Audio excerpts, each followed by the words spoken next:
Good morning. Super Talk 99.7 WTN. How are you? It's Chris Hand. Is it Thursday already? Isn't that nuts?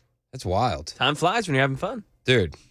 And when you have 4 kids, it's hard to keep track of the day of the week. That's fair. Okay, I don't know that yet. Well, let me tell you. Yesterday was their first day of school. Oh my gosh, yeah. So we have a tradition where we do dessert supper for the first day of school. Oh, I love that. So we have like ice cream for dinner and, all sorts of crazy. Oh, that's so much fun. It always starts out really, really fun, but then due to the amount of sugar intake, it devolves into chaos. You're still just running around. Very, very quickly. Very quickly. It's worth it. It's my favorite tradition. It's from my wife's side of the family. If you want to steal it, you're more than welcome to. Dessert supper on the first day of school. I think every kid deserves dessert supper. We were talking a bit before while I was on with Dan's show in Nashville's Morning News about Eric Swalwell. He's been in the news lately. He's been silent on his endorsement of the trans lawmaker in New Hampshire, Stacey Lawton, who's facing charges for soliciting child porn. And he went on Joy Reid's show last night. Yep, she still has a show. Joy Reid's show, The Readout. It's painful to watch. I don't suggest it. I did go to the show. I thought maybe he would address this in some type of way. He didn't though. They actually spent their time telling people that 227 million Americans don't even know who Hunter Biden is. Republicans really are fixated on stuff nobody cares about. I don't think anyone other than the 3 million, some odd people who watch Fox News, it's a good number. That's right. But that ain't, there are 227 million adults. They don't even know who Hunter Biden is. That's right. That's right.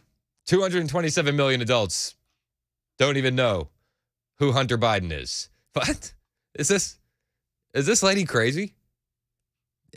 Yes, she is. Spoiler alert. But the one thing I did note that I thought was funny was when she said 3 million Fox viewers, and she sarcastically said, that's a good number. Like she thinks that's going to insult us conservatives and Republicans these days. I'm not a fan of the Paul Ryan network. That's just me, though. My opinions are my own. But Eric Swalwell went on. He actually played his campaign ad, which I'm not going to subject you to. And then he started talking about how us conservatives were so fixated on trans kids. We're the ones with the problem. It is mind-blowing to me. I think we did the numbers are maybe 77,000 trans athletes in high schools in the whole country and of 327 million people. I can't imagine how many people are sitting around worrying about, can I get my gym teacher to take the pants down of the kids and check their genitals? It's crazy to me that that's what they're doing, but it is. It's not what parents are worried about. No. Okay. I don't want gym teachers taking the pants down to check genitals of anybody, trans or not. I think that'll lead to a world of problems, just to be fair. But when we don't want trans kids in the locker rooms with our kids, I would like to point out, we just want them to go to the locker room that's on their birth certificate that they turn in at the office. We don't want the gym teacher. We don't want old lady, Smith to have to check genitals. I just want to be on record there. I just want you to go in the correct locker room. Because as we saw in Loudoun County, Virginia, you get these guys going into girls' locker rooms or bathrooms, and quite often it leads to assault. Again, the side that always says if it saves one life, we have to do this is silent when it comes to saving one life. I mean, if a child is assaulted by a trans child because they're in the wrong bathroom or wrong locker room and you're creating that opportunity for them, that's going to ruin the kid's life. They're going to be scarred for the rest of their life. There's no putting that genie back in the bottle. It's not about having the gym teacher check your genitals on the way in. So weird. What a bunch of weird. And then they claim that we're the weird ones. Seriously. I've finally decided on this issue, MAGA Republicans are not interested in the merits. So let's impose a creep cost. If the logical extension of what you want to do with trans kids is to do an on-demand gender check, that's terrible. We're going to call you a creep. I've not heard any MAGA Republican say, need to see your genitals, kid. Like, what? What planet do these people live on? It's absolute clown world. Absolute clown world. And you should be called a creep, and you should have to defend it. And that, again, goes to playing on their side of the field, because this is their obsession. It's not ours. Yeah, you should be called a creep and have to defend it if you want to look at kids' genitals. Or, I also think that you should be called a creep and have to defend it if you endorse, political people that want to look at kids' genitals. Eric Swalwell, like you did. I mean, Eric Swalwell endorsed Stacey Lawton, the New Hampshire state lawmaker who is now facing charges for soliciting child porn. You cannot make this stuff up. Rep Swalwell and his staff are silent in the face of these accusations. As you know, I'm pretty connected with TPUSA, and Haya Reichik, Libs of TikTok, was out there in D.C. the other day, and she confronted Swalwell's staff about this issue. Hi, I'm just wondering if the congressman is in. I'm sorry, who are you? Oh, I'm just a fan. Unfortunately, you stepped out actually. Said I'm just a fan. For a bit here. I'm here, Don, the congressman's chief of staff. He's not going to be here for the rest of the day. Can you take a message? Certainly.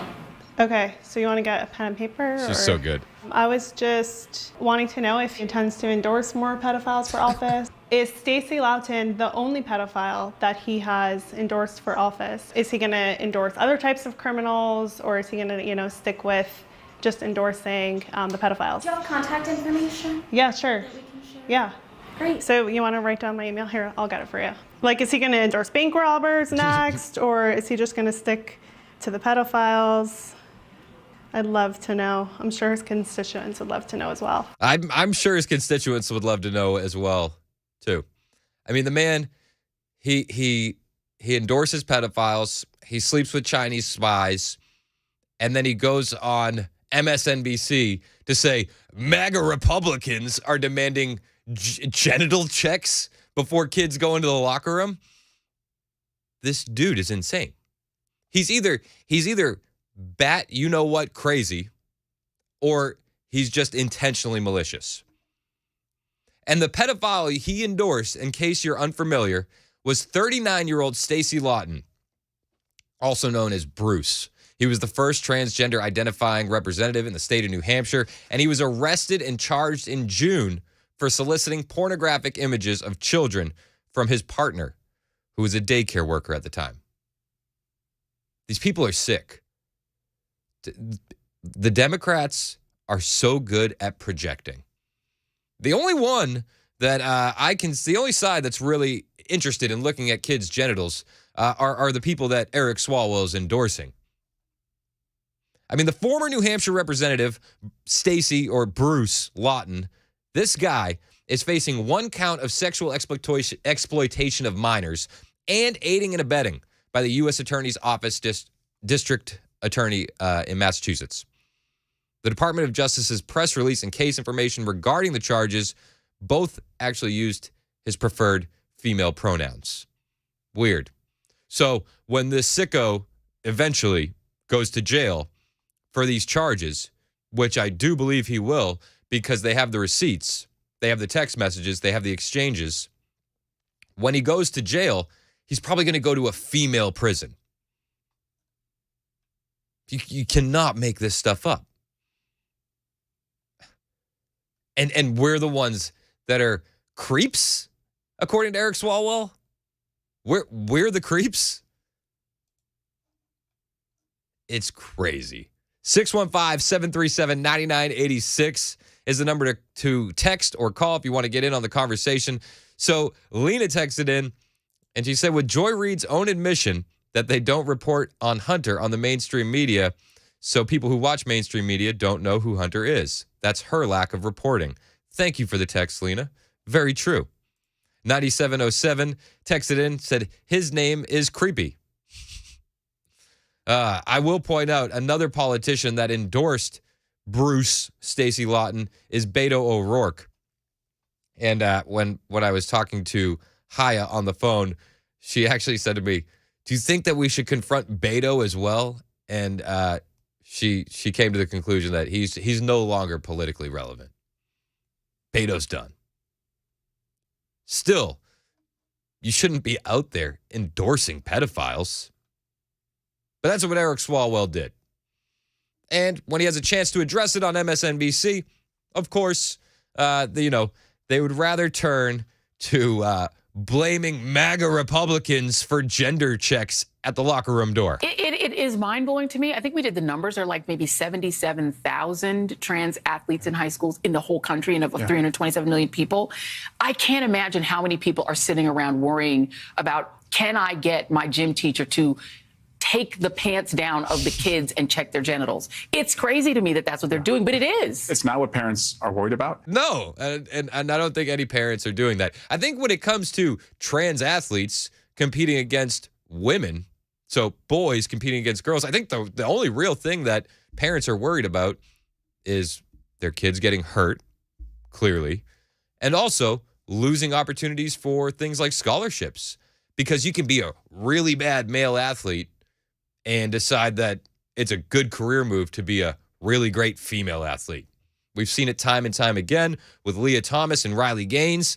And these women who have fought so hard to gain their footing in the sports world are constantly just beat over the head with new things like this, trans athletes in sports. Or worse, all the press they get is from the women's soccer team for not singing the national anthem. Or Megan Rapinoe, who's conveniently about to retire, who now is endorsing trans athletes in women's soccer. I always laugh.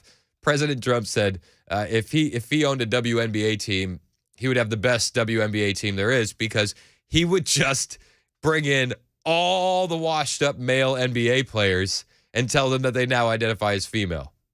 And it's a winning recipe if you're in female sports. If you don't have a good team, bring in the ringer. Wasn't there a movie about this? This is the thing that's so funny. There was a movie about this called Joanna Man. There was, Google it. There was a movie about this called Joanna Man from the early 2000s. You can't make good movies anymore. So in Joanna Man, the NBA star gets suspended and then joins like the worst WNBA team, and then they go on to like win the championship. Oh my gosh! Yeah, you could not do that now. It was a comedy. Oh, this looks hilarious. It is. It's actually really funny. But like, it's a movie that you can't do now because of the political correctness and the climate that we live in, that the media is creating. And guys like Eric Swalwell will go on the news, not, hey, I don't want to cover the fact that I'm endorsing pedophiles, so let's just accuse MAGA Republicans of wanting to look at kids' genitals before they go in the locker room. What a weirdo.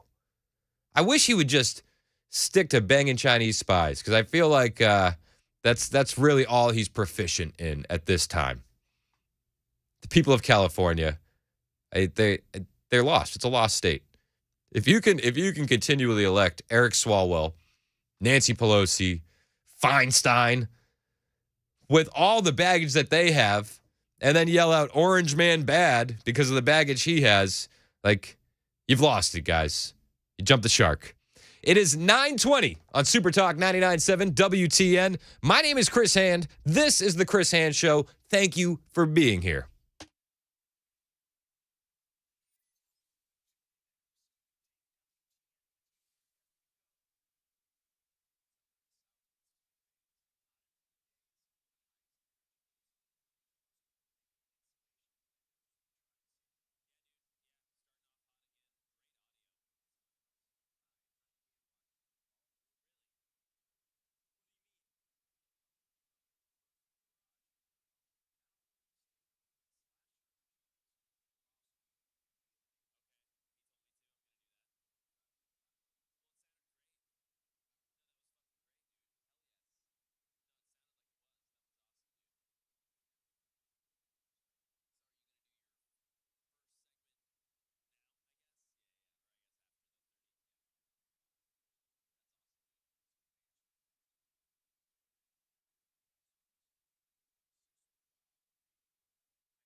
European scientists have a warning about July.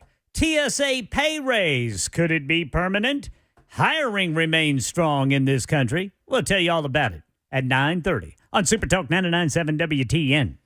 Yeah, thank you, Ken Weaver. Off the air, me and Mac were going through the super text as we often do, because I had mentioned the movie Juwanna Man, which is just one of those movies that can't get made anymore. Juwanna Man was a movie where an NBA player gets suspended, and then so he wants to keep playing basketball, so he fakes being a woman to go on the WNBA team, and they win a championship. And so we were saying, like, those movies in the early 2000s were like, it was like the edgiest that media could get at the time. And it was also right before the politically correct Obama era began. It's like this no man's land. Yeah, it was Free for all. It was. And it's like all these movies that you cannot make anymore. 3277 texted in along with a couple others and said Ladybugs with Rodney Dangerfield is another one of those movies. And I had not seen that one, but looking it up, I mean, yeah, it's the same exact kind of premise sort of thing. Yeah, and that's in the 90s. It's so funny. It's so funny. 0124 said 77,000 trans high school athletes. Can we fact check that number? I think we should fact check that number. In case you missed it, Eric Swalwell was on with Joy Reid, and she mentioned that there's 77,000 trans athletes in the country in high school, which is just seems like a lot. And she said that parents, MAGA Republicans, want them to have their genitals checked on the way into the locker room. To which I retorted, no, we don't. Like, not at all. I don't think gym teachers should be looking at anybody's genitals, trans or not. And I think that's a weird position to take and put on MSNBC. But Joy Reid's a weird lady, so no bridge is too far. So they're claiming that MAGA Republicans want to check the genitals of kids on the way into the locker room. No, I want to check your birth certificate before you even get into the school and have you go into the locker room or the bathroom of your choice. So that way we don't have anything like happened in Loudoun County happen in my kid's school or your kid's school. Is that too much to ask? Is that a bridge too far? You never know. 0008 texted in and said they should create a third athlete group so you've got boys, girls, and trans. I mean, I guess, but how many high schools do we have in America? If we take the 77,000 trans athlete number on its face value, you're 0.5 kids per school. I don't know how that math shakes out. I'll crowdsource the napkin math if a super texter wants to do it. But movies from the early 2000s that you couldn't make anymore. White Chicks from 2004. It's a great one. It says 7176. Yeah, you couldn't do that. That's a classic. You absolutely couldn't do that movie anymore. Early 2000 movies you couldn't do anymore. Well, somebody said, speaking of early 2000s movies, this is Brian, 3074. Who would have thought Idiocracy would end up being a documentary? So you want to know something funny about Idiocracy? When I can't remember his name, the guy from Beavis and Butthead's making the movie. When he's making the movie, he wants a stupid shoe that people are going to wear in the future. So they went on like this hunt for the dumbest shoe to find for the movie Idiocracy. And you know what they chose? This is early 2000s. They put the actors in Crocs. They decided in Idiocracy that the silliest, most dumbest shoe that you could wear that would just explain how dumb things are in the future would be Crocs. They nailed it. Nailed it. Here we are in 2023. Oh, my gosh. And here we are at 9:30. It's Super Talk 99.7 WTN. Time for the news.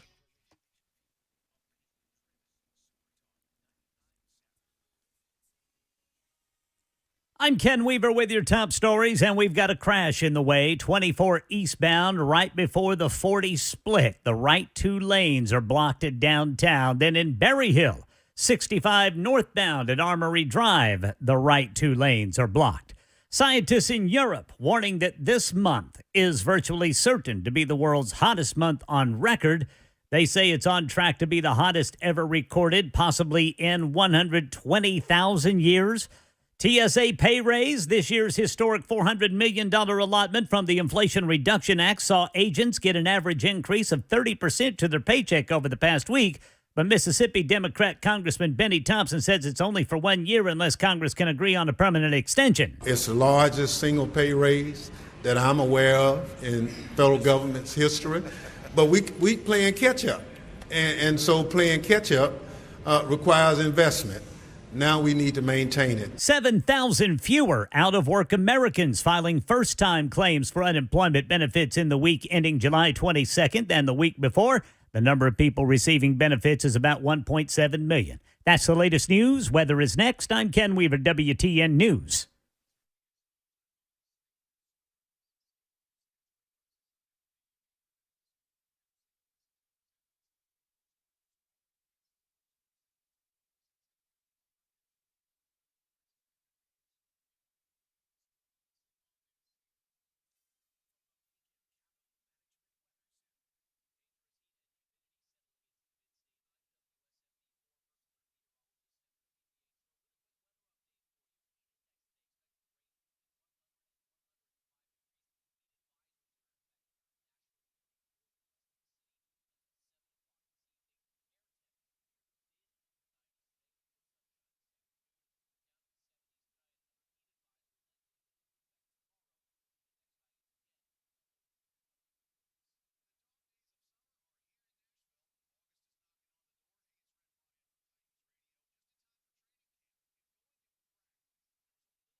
Super Talk 99.7 WTN. It's Chris Hand. The time is 9:37. All right, so we were talking about movies you can't make anymore because, everything is just so offensive these days. Everything is just so racist. And NBC is actually highlighting just the extreme racism in everyday life. It's astonishing, the racism that we're experiencing. So NBC is being slammed for a report about black people needing safe spaces to camp in, so that way they can avoid trauma from white people who might have Trump flags. You cannot make this up. Black people need safe camping spaces to avoid trauma from white people who might have Trump flags. I would point out there's a lot of camping going on in California, and I don't see many Trump flags. Is that just me? San Francisco has many camping spots that are free of Trump flags. All right, so NBC reporter Shar Adams penned an essay describing several black-led outdoor groups working to provide safe spaces for black people.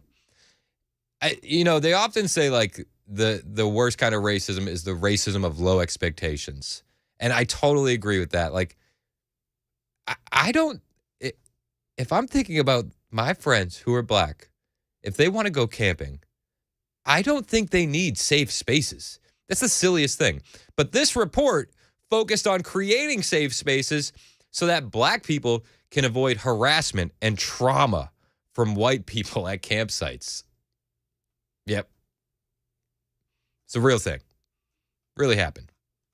So this reporter described in her essay that she wrote back in June, but it's recently caught fire on the internet. That's how I found it. That these black-led groups are working to provide safe spaces for black people to enjoy outdoor activities and dispel myths that the outdoors doesn't belong to us. She writes it in, first person because she's black as well. The report focused heavily on creating racially segregated safe spaces so that black people can avoid harassment and trauma from white people who might fly Trump flags at campsites. This is just insane. They could have it on their car. They could have, what? First of all, like, a flag doesn't hurt you. Like, it's a flag. Yep. So, like, just toughen up. Second of all, I don't think this woman's ever gone camping in her life. Because, like, if you're doing it right, if you're doing it right, the point is to not be around anyone. Yeah. Yeah. I'd also like to point out the report focused heavily on creating racially segregated spaces. Segregation. Why is it that the Democrats constantly focus on segregation to keep people safe? It's so weird. It's just a Democrat thing, though. They can't let go of segregation. They did it back in the day. They're trying to do it again. Adams explained that the groups were founded to combat racism from the Jim Crow era, run by Democrats, barring African Americans from national parks and current stereotypes that black people do not enjoy outdoor activities. If it's a stereotype that black people don't enjoy outdoor activities, like, it's a stereotype. Like, just move on with your life and enjoy yourself in the outdoors. I think that this is like one of those sensational pieces. I don't think that there's actually black people out there that enjoy camping that are worried about white supremacy. I don't think there's anybody that enjoys camping that's worried about harassment. It just seems like clickbait. Yeah, 2308, says it perfectly to me. Sounds like somebody's trying to make some money off of black readers. Yeah. Many people on Twitter, X, whatever, you know what I'm talking about, criticized the report after NBC News reshared it on Tuesday, saying that the media outlet was race baiting. Well, if the media is not race baiting, they're not getting them clicks. If they're not getting the clicks, they're not getting the ad revenue. And that's what it all comes down to. Race baiting is the name of the game. Ooh, want to play a game? Oh, yes. Love Okay. games. All right. So open up Google. Okay, I'm there. All right. So I played this in office with my coworkers at Turning Point USA. So we had a good laugh with this. Okay, great. Think of anything. Okay. Just like any random thing. Just like the first random thing that comes to your mind. Let's do TVs. Okay, so Google, are TVs racist? And tell me the first thing that pops up. We got the 50 most racist TV shows of all time. Cinema and TV experts examine TV's role in racism. Okay, now let's do something else random. Like even more random than TVs. Okay. Do shower curtains. Yes, shower curtains. Do Great. shower curtains. Are shower curtains racist? Racist Google shower curtains to match your bathroom decor. Racist shower curtains taking over. Skull skeleton, anti-racist equality, LGBT, gay gift, shower curtains. that. Okay. Now do something else. Do I don't know. I'm just looking around the studio. Do office chairs. Are office chairs racist? This is great. Okay, here we go. Racist furniture appears in Russian fashion magazine. Okay, super texter, start sending in random things. Yeah, we need some random stuff, guys. 615-737-9986. The most random thing you can think of. Just look out your car window and whatever you see, just send that in. I want to know the most random thing because we're going to Google it, and if it works with anything. It literally this literally works with anything. You can Google. Google is air conditioning racist. Is air okay? I mean that one's probably easy. Because it's the middle of summer. But like it can be anything. It can literally be anything. Also, I like how the Wall Street Journal has a whole article. Can a chair be racist? Yep. All right, so I Googled soap dispenser. Oh, yeah. It said the first thing that pops up, the reason this racist soap dispenser doesn't work. Oh my gosh. Okay, we're getting so many. So many. Boiled eggs. I got banjos. Let's do banjos. Oh, all right. I'm gonna do boiled eggs. Okay. You're doing banjos. I'm doing boiled eggs. Dom Flemons unpacks the racial baggage of the banjo. Oh. All right. Is it common for white eggs to be preferred over brown? Oh, and is that racist? That was the first one that came up for our boiled eggs racist. Okay, I got fly swatters. Here we go. From a super texter. What did it say? From Reddit is the whole comment section. Is this a racist fly swatter? Trying to get down to the bottom of it. One Ross rejects racist fly swatter. Oh my gosh. All right, so somebody said pickles. All right, so Okay. I Googled, are pickles racist? And the Valhalla Organics. Dear white supremacists, these pickles are not for you. TripAdvisor. Good food with a side of racism, unfortunately. It goes on about fried pickles. We got this, our car bumpers. Okay. Oh, yeah. Okay. That's a good one. Car bumpers. It works with anything. It's It really does. That's crazy. Car bumpers. Are car bumpers racist? Racist bumper stickers. We've got, Yeah, very racist. it turns extensors out. of communication of racism. Yeah. All right, so I saw one that said toothbrushes. Okay. First one comes up is the National Institute of Health experience of racism and toothbrushing among pregnant women. Pregnant women? How dare you say that? Why did you say pregnant people? Bigots. Trees. Are trees racist? I just saw. Are trees racist? You know what, guys? They are, from Variety magazine. Racist trees. Documentary looks at Palm Springs racist trees.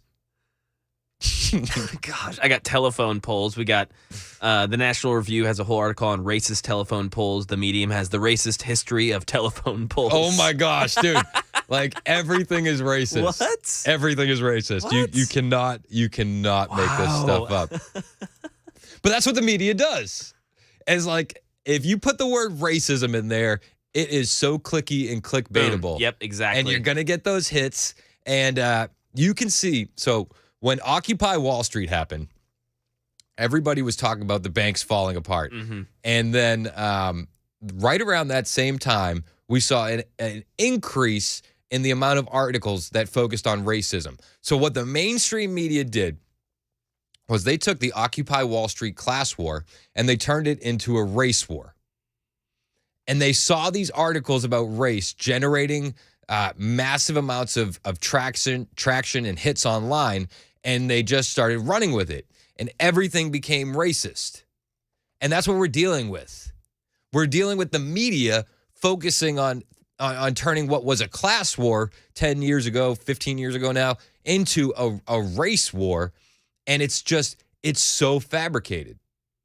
And they're doing this because they want to program you into thinking America is a racist country. They want to promote that victim mentality among the youth. And it's so sad because literally you can Google anything and it's racist, as we've demonstrated. Pickles are racist. Office chairs are racist. Trees are racist. What we have, car bumpers are racist. Toothbrushes are racist. I mean, telephone poles. I mean, well, that one's easy. Telephone poles. I mean, How dare you? How dare you? I saw one that said somebody said fried chicken. I'm like, well, that's easy. Like that. We know that one. That one's good. That's low hanging fruit. But cupcakes. Are cupcakes racist? I just saw. That's a good one. I'm gonna Google that. I want to know. Cupcakes. Are cupcakes racist? Gotta be, right? I'm sure they are. If not, I bet you they're gonna get like the gay baker story. Hold on. Are cupcakes racist? Yep. Mother Jones. Are these cupcakes racist? Oh, geez. It's the most crazy thing. But the media does this, and I truly believe this, because we're in this cold civil war in our country. I think that's what we're experiencing. And it's not going to be a war where we're fighting with weapons. This is fifth generational warfare. Fifth generational warfare is a war for your mind. And what they're doing is trying to teach you that the U.S. is inherently racist. There's no good in our country. And they're doing it every day by planting these stories on the internet. And they turned that class war from Occupy Wall Street into a race issue today. And they've been doing it slowly but surely, but they're doing it. It's demonstrably true that they're doing it. If you can Google, are cupcakes racist? And you get stories, like one of the first ones is Fox 10 Phoenix, racist cupcake. Like, this is not fabricated. It is, but the agenda isn't. Do you understand what I'm saying? Mm-hmm. The agenda is very real, and it's fifth generational warfare. I'm going to talk about fifth generational warfare after 10 o'clock, but right now, I want to remind you, we can talk about all sorts of racist cupcakes and trees and toothbrushes and pickles and all sorts of stuff like that at our event at J Street Korean Bar and Grill. Yes. Yeah, we can play the Google game live. Right together in person. Yes, it's going to be awesome. So Dan Mandis, Matt Murphy, myself, Brian Wilson, Pamela Furr, my friend Johnny B. We're all going to be at J Street Korean Bar and Grill for Super Talk Live, August 15th. You need to get your tickets, 997WTN.com. My name is Chris Hand. I'm so glad that we all learned together that cupcakes are inherently racist on The Chris Hand Show. It's Super Talk, 99.7 WTN.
crashes in the way. Downtown, the right lane blocked, 24 eastbound before the 40 split. Then you've got a vehicle stalled blocking westbound I-40 at the Elm Hill Pike overpass, right lane blocked there. 65 northbound at Armory Drive, the right shoulder blocked by a crash in Berry Hill. And in Antioch, a grass fire has the right lane blocked. That's 24 westbound at Harding Place. Got the top stories of the day coming up at 10 on Super Talk 99.7 WTN. Thank you, Ken Weaver. We were playing one of my most fun games. You just plug into Google anything and you say, is it racist? I saw on the Facebook page, somebody asked me, or somebody put toilets. Are toilets racist? And the first article is The Guardian, the racist history of toilets in America. Oh, of course. Of course they're racist. Another person said, grass. Is grass racist? Well, it turns out the Washington Post from 2021, America's ugly front lawn racism is on display. Gosh. Yes, it is. I got rocks. What a rock has to do with racism. There you go. Of course. I did see somebody write blackface. And the thing about the game is, like, it's hard mode. Like, we're looking for random things, not actually, like... We're not naming blatantly racist. Not like blatantly racist things. But it all goes into fifth generational warfare, which we're going to talk about after 10 o'clock. It's a war for your mind. And off-air, Mac mentioned to me that there's going to be more Barbie movies. Basically, they're trying to make their own, like, MCU, Marvel universe, but with these sorts of things. So they're going to do Barney, Polly Pocket, Hot Wheels, Rock'em Sock'em robots. It's crazy. So, like, here's the thing. Woke-tastic. I think it's incredibly racist that Lizzo didn't get to play Barbie. Oh, of course. I mean, dude, she's so beautiful. Gorgeous. Like, this is the thing. It's like a war. It's a war for your mind, right? Like, if I'm trying to give a woman a compliment and I say, you look just like Lizzo, I don't know if that's going to end well. But that's what the media tries to reinforce, that we're not allowed to believe what we see with our eyes and hear with our ears. It's called fifth generational warfare. It's happening right in front of us. It really ramped up under Barack Obama. But we're going to talk about it after 10 o'clock right here on Super Talk 99.7 WTN. I still see all your texts coming in. It turns out everything is racist. Spoiler alert. Thank you for the hundreds of super texts. But yes, if you texted in an item, chances are it's racist. Just Google it. It's Super Talk 99.7 WTN. My name is Chris Hand, and now Ken Weaver with the news.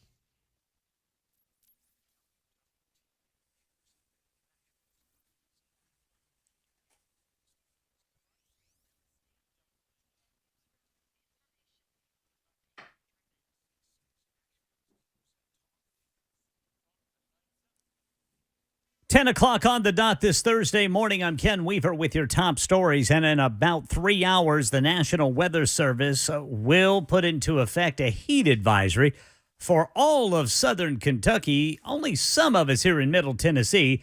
Tell you about it during the full forecast in 2 minutes. There's been a stabbing attack in New York City. The Daily Mail says police are investigating after multiple people were hurt by a man described as wearing a navy shirt and wearing a gold chain outside West 11th Street and Bleecker Street. This is near the famous Magnolia Bakery. There has been an arrest, and again, there were multiple victims in this stabbing attack. An apparent military coup in the West African nation of Niger. Martha Raditz has the latest. Niger has been a critical partner to the U.S. in fighting insurgencies in a part of Africa where militant extremists and coups are the norm. But military officers have overthrown the democratically elected president of Niger, Mohamed Bazoum, and surrounded the presidential palace there with the president and his wife inside. State Department saying all embassy personnel accounted for, with the U.S. calling for the immediate release of President Bazoum. Lawyers for former President Trump have arrived at special counsel Jack Smith's offices for a meeting as a potential indictment looms. The meeting between lawyers for the former president and the special counsel's office is reminiscent of a similar sit-down that occurred in early June. This was just days before Trump was indicted in the classified documents case. And the Biden administration and Democrats in Congress urging Republicans to help make permanent this year's historic pay raise for TSA employees. Speaking on Capitol Hill this morning, Democratic Congressman Benny Thompson of Mississippi said rolling back the pay raise could result in mass resignations. If we go back after giving this reward, it would be catastrophic. Yeah, so TSA workers saw an average increase of 30% to their paycheck over this past week, thanks to a $400 million allotment in the Inflation Reduction Act. But that pay raise is only funded for one fiscal year unless Congress can agree on a permanent extension. That's the latest news. Weather is next. I'm Ken Weaver, WTN News.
Here we go. Super Talk 99.7 WTN. My name is Chris Hand.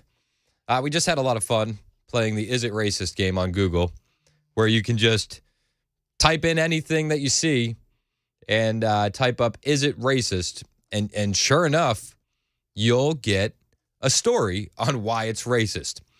Now, this is like, I have a point to this. I just want to make sure you know this. Like, we're not just being ridiculous, but a little bit ridiculous, but I do have a point to this. This is all a war for your mind. The media is coming at you hard. I think we're in a cold civil war, and I think that the next world war could already be underway. And it's happening right in front of us. And the reason it's happening and we don't notice it is because we've never seen this type of warfare before. The type of warfare is fifth generational warfare. Okay, so I've been doing a bunch of research on this. I will admit, I'm not an expert by any means, but I want to share with you some of the things I've found, okay? So first, just a little background. First generation warfare.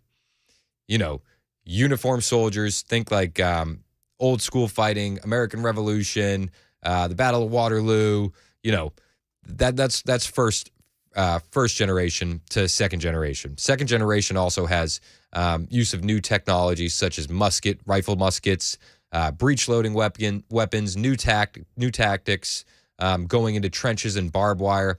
Examples would be like the American Civil War to World War I, second generation. Then you have third generation warfare. It's like speed, stealth, surprise, to bypass enemy lines, collapse their forces from the rear. The goal is achieve victories through maneuver. So think like the German Blitzkrieg in World War II. That's third generation. Fourth generation was the blurring of lines between war and peace, focusing on winning the hearts and minds of the population. So think like the Vietnam War, the Soviet-Afghan War, the war on terror. That's fourth generation. But here we are today, and we're in fifth generational warfare. So fifth generational warfare is a type of warfare that's completely new, and it's all about the war for your mind. It's not really about fighting and killing. It's about winning over your mind, which is why I highlighted the absurdity of the media. Because as we see, when you Google "are toilets racist" and it comes up toilets are racist, they're trying to build this narrative that America is an inherently evil country and is inherently racist and bad. So that's fifth generational warfare. It's not about fighting and killing. It's about convincing you that what you're seeing with your eyes and hearing with your ears is just not true. It's Orwellian. So how do you fight a fifth generational war? Okay. Well, you spread misinformation, you sow discord, you hack into people's computers, you do whatever you can to make people distrust their government, the media, each other. Does this sound familiar? I mean, fifth generational warfare is a lot harder to defend against than traditional warfare. It's not like you can shoot down a cyber attack. Like that's not going to happen. You can't arrest a propaganda machine that's fueled by AI. Fifth generational warfare is everywhere. And the crazy part is it's just consistently changing. So take artificial intelligence, okay? A lot of people think of AI and they think of like self-driving cars, things that are going to be easier, automating tasks, just normal stuff that's done by humans right now, like data entry, scheduling appointments, right? That's what you think when you hear AI. But what if I told you that artificial intelligence can actually see through walls? Like literally, artificial intelligence can map out your house and see through your walls. Do you remember the end of the Batman movie where he turned, with Heath Ledger, where he turned every cell phone in Gotham City into basically like a radar machine, and he was able to see all the different floors of the tower and where the bad guys were? That's actually achievable through artificial intelligence. I often think that movies are soft disclosure for military tech. That's the tinfoil hat in me. But I say that to say this has been proven. Artificial intelligence can see through walls. Listen to this. In 2020, a team of researchers at Carnegie Mellon University developed a new way for AI to see through walls using Wi-Fi signals. This is in 2020 that researchers at Carnegie Mellon University developed this. So think about how long the military's had that tech. Think about how long that was in black projects and top secret and classified. In 2020, just a regular team of researchers came up with this. Seeing through walls using artificial intelligence and Wi-Fi signals. The technology that they created at Carnegie Mellon University was called Wi-Fi see-through. It uses a deep neural network to analyze the phase and amplitude of Wi-Fi signals to create a 3D map of the room. The map can then be used to track the movement of people and objects in the room, even if they're behind walls. Like, it's crazy. So what does this mean for us? Well, it means that we need to be a lot more careful about the information that we consume. We do need to be skeptical of everything we see online. We need to be prepared to defend ourselves against cyber attacks. And we really need to be diligent about the threat of artificial intelligence, because it is a threat. It can see through your walls using your Wi-Fi. Fifth generational warfare is everywhere. It's Orwellian at its core. It's new, it's evolving, but we can't just ignore it. We need to be aware of it, and we need to take steps to protect ourselves. What those steps look like, I'm not sure. Because when you come to grips with the fact that an artificial intelligence can see through your walls, that's downright scary. And if this is hitting the public in 2020, and it's hitting college researchers in 2020, that means the military's had it for what, 10, 15 years? Easy? And if the military's had that for 10 or 15 years, hypothetically, where are they now? And how do you defend against it? Have you heard of dead internet theory? Dead internet theory is that most of the comments you read and see online aren't real comments at all. It's artificial intelligence used to create and sculpt the narrative behind a certain story.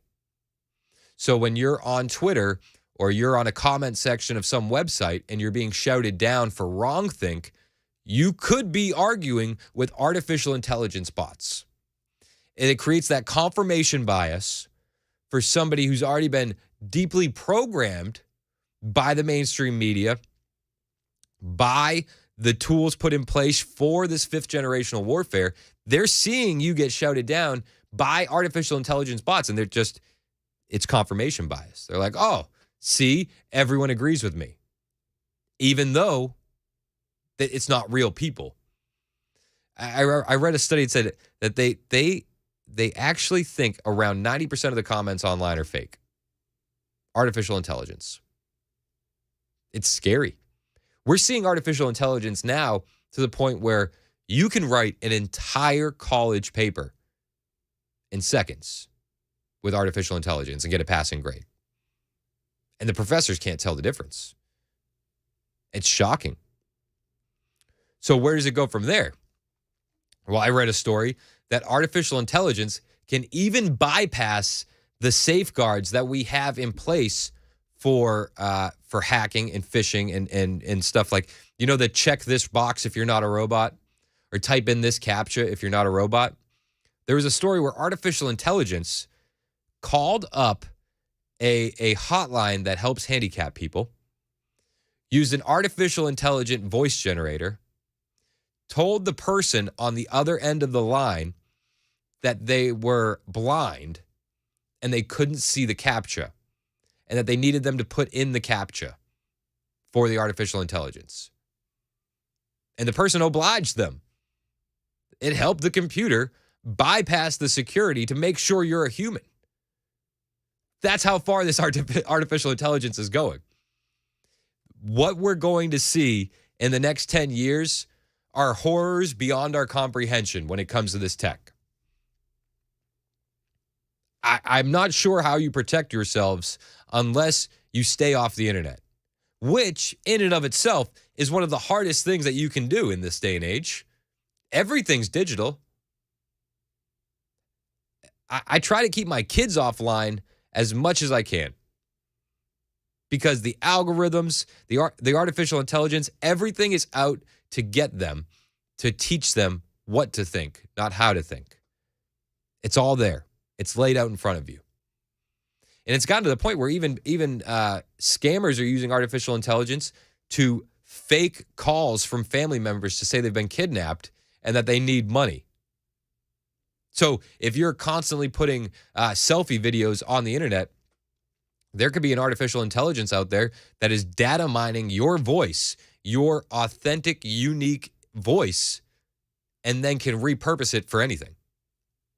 And as we go forward with the presidential election of 2024 and the deep fake videos, you can fake anything.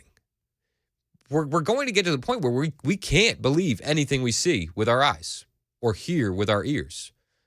I'd argue we're already there, but it's going to get even worse. And it's the slight stuff that's going to be different. That's going to be the most difficult. Like, I think if a deep fake video comes out of, Joe Biden, doing something crazy. But we'll be able to understand that, right? But it's going to be when they tweak real events. So, like the Very Good People hoax with Donald Trump, where, in Charlottesville, he said, the racists and the white supremacists, they need to be, basically discarded. They're bad people, but there were some very good people in that crowd. So I'm worried about a deepfake video coming out and saying it'll be the same video of Donald Trump, but they'll tweak that middle part and he'll say, and they were very good people in the crowd. There were racists, there were white supremacists, and there were very good people in that crowd. So it'll be those little slight subtle tweaks that can really change and reshape the narrative. And the media is already all on top of this. As we demonstrated with our game of Is It Racist? They're already planting these seeds. Sandra texted in and said, and they need just a small snippet of someone's voice to do it. Make sure you have a family password. Talking about when they faked the kidnapping with artificial intelligence. Family passwords are huge. Have a safe word. Keep information secret. Keep it offline. 0303 texted in and said, so many blind people rely on technology and love artificial intelligence that they're going to find themselves in real trouble if they don't question it. I would argue so many people in general rely on technology and love artificial intelligence, and they're going to find themselves in trouble. 7402 texted in and said, The Matrix, Terminator, iRobot, this has been in the making for decades. Hollywood elites and government elites already knew this was the fate of society once the internet and computers were invented. I'm not disagreeing with you, 7402. I watched the Terminator the other day when I was stuck on a tarmac in an airplane. I was stuck in a tarmac for 2 hours. It was crazy. Oof. But I was able to watch the whole Terminator movie while I was sitting there waiting to take off. And it's a documentary at this point. It's just a documentary of future events. We're seeing it unravel in front of us. Keith texted in and said, AI may be a big problem with the next election. Keith, I'm going to argue with you, man. AI will be a big problem with the next election. It's in front of us. It's coming faster than we know. We may already be too far gone. But you need to do your due diligence and check out what fifth generational warfare is, how it's being applied to our society, and how the media is using it. Because they are. If you research it, and I always want you to do your own research, don't take my word for it. But fifth generational warfare is a real thing. It's been a thing for a while. I read a story about the Korean War where a lot of this stuff happened. The Koreans are very superstitious and they believe in ghosts and they believe in all that kind of stuff, right? I don't know if superstitious is the right word, but they believe in all the spooky stuff. So during the Korean War, they played audio recordings in the woods in Korean that sounded like ghosts and they were basically saying, we should have never come here. We're trapped here forever. You need to leave. And it freaked out the Korean army so much that they fled. But it was so good that it freaked out the army on both sides. So everybody was running away. Wow. So like the war for your mind has been going on for decades. Just be alert, be vigilant, and pay attention. Don't believe what you see, what you hear. Trust your gut. That's the Holy Spirit in you. That's all I can say.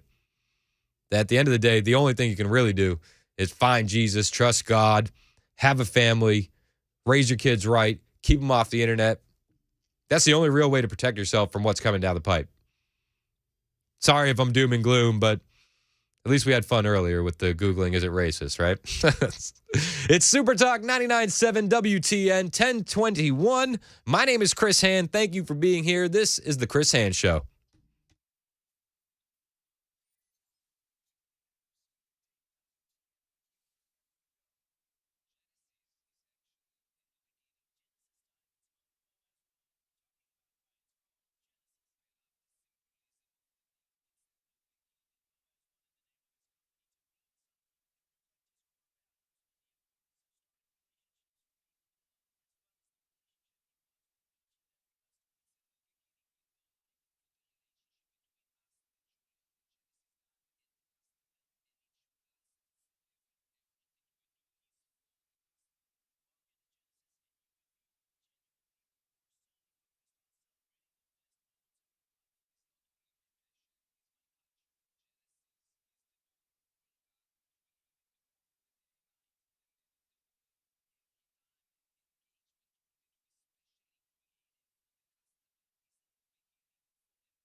Still got that crash eastbound 24 before the 40 split, blocking the right lane downtown. Then in Berry Hill, 65 northbound at Armory Drive, the right shoulder is blocked. Overturned vehicle gumming things up in Robertson County, Goodlettsville to be precise. 65 southbound right before Bethel Road. Is another Trump indictment imminent? Stocks up, GDP report, and military coup impacting one of our helpers in the war on terror. These stories and more at 10:30 on Super Talk 99.7 WTN. Thank you, Ken Weaver. It's Chris Hand on Super Talk 99.7 WTN. Mac Maury is my producer. Thank you for all your super texts. 615-737-9986. A super texter sent me in a meme, and it was of Mitch McConnell from yesterday. It said, "These gummies ain't doing anything." 30 minutes later. Oh, come on. It was so bad. Like, I laughed, but, like, I felt really bad laughing. Yeah. I hope he's okay. Yes, of course. It looked like he had a seizure at the podium. Jeez. But he did jump in after that and say that he was fine and even made a little joke about it. But the joke made me feel even more uncomfortable. Well, the president called to check on me. I told him I got a sandbag. Oh, nice. How are you feeling now, sir? How are you feeling now? I'm fine. Have you seen a doctor? Are you going to see a doctor? Any idea what happened? Huh? Any idea what happened? I'm fine. He's fine. I mean, I'm not like a huge Mitch McConnell fan. I think he's just like a character on TV. Like, I'll give him credit for blocking Merrick Garland to the Supreme Court. That's a big win. Like, credit is where credit's due. But, like, the poor guy should just go retire and, like, go sit on a beach and have some frozen drinks. Like, that's where it's really at. However, even though I don't agree with a lot of what he does, I don't want anything bad to happen to him. Like, that's like a terrible thing to do, which is exactly what the left did yesterday. They were jumping on TikTok and Twitter and all the fun social media platforms to just say the worst things about Mitch McConnell and basically wish death on the man. So Mitch McConnell just said some sort of medical incident happened live during a press conference, and I'm not a doctor, but looking at the footage, I'm afraid that it looks like a transient ischemic attack. And the reason that is so worrisome is that it's not like as bad as a stroke, and if it is, he'll probably be fine. Did you hear that? He said it's bad because he's probably going to survive. Ah, yes. The peaceful and tolerant left, my friends, just casually posting their disappointment online that Mitch McConnell didn't die. These people are sick. I mean, I think we have a problem in government with mentally incompetent people. McConnell, yes, he's near the top of the list. I don't think he should be, we should wish death on the man. I think we should wish retirement on the man. But yes, plenty of mentally incompetent people. Rounding out the starting five: Fetterman, Biden, Pelosi, Maxine Waters. I mean, we need some new blood in our leadership. We need some younger people in this new Republican Party. We need some younger people in politics in general. I mean, honestly, look at the current state of Mitch McConnell. Can we expect Mitch McConnell to understand artificial intelligence, big tech, fifth generational warfare, the source code of voting machines, coding in general? I don't think that that's realistic for us to expect of Mitch McConnell. And I think that's one of the most dangerous things about fifth generational warfare. I think a lot of our leadership is completely inadequate to deal with it. And in this new digital age, I think we need to get leaders that not only grasp the new battlefield that we're on as a country, but just embrace it and engage in it. Mitch McConnell's 81, Joe Biden's 80, Nancy Pelosi's 83, Maxine Waters is 84, Chuck Grassley's 89, Dianne Feinstein is 90, Klaus Schwab is 85, George Soros is 92. The people running the world are just holding on. Like, it's like the old saying, like, you're going to have to pull it from my cold, dead hands. It's like, we're literally going to have to pull it from their cold, dead hands. It's crazy. It's crazy. And yes, I know, before I get super text about it, Trump is very old too. He is. But I still want him to get in there and fire everybody before he goes off into the sunset and retires. Just my personal preference. I don't know what your personal preference is, but I hope that you keep your opinions your own and have your own thoughts on the matter. I think everybody deserves that and is allowed that. And super text me what your thoughts are. 615-737-9986. Coming up After the news, a family that is fleeing the absolute, just the state that's falling apart, Florida. It's a sad story. It's shocking what this family's going through, fleeing the war-torn state of Florida. But we're going to talk about that after the news, which starts right now on Super Talk 99.7 WTN.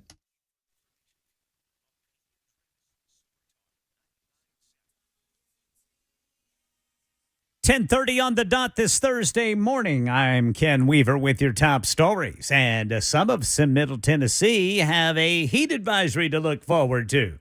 We'll tell you who coming up in the full forecast in 2 minutes. Lawyers for former President Trump are being told to expect an indictment in a meeting with special counsel Jack Smith's office. This according to NBC News. That meeting going on as we speak. Stocks were up this morning on news that the U.S. economy grew 2.4% in the second quarter, beating out expectations. And an apparent military coup in the West African nation of Niger. Here's Martha Raddatz. The U.S. has more than 1,000 troops in Niger and 2 drone bases in the north of the country to help boost Niger's security in its fight against extremists. But that country's future is in doubt, although the State Department saying all embassy personnel are accounted for, with the U.S. calling for the immediate release of President Bazoum. That is the latest news. Weather is next. I'm Ken Weaver, WTN News.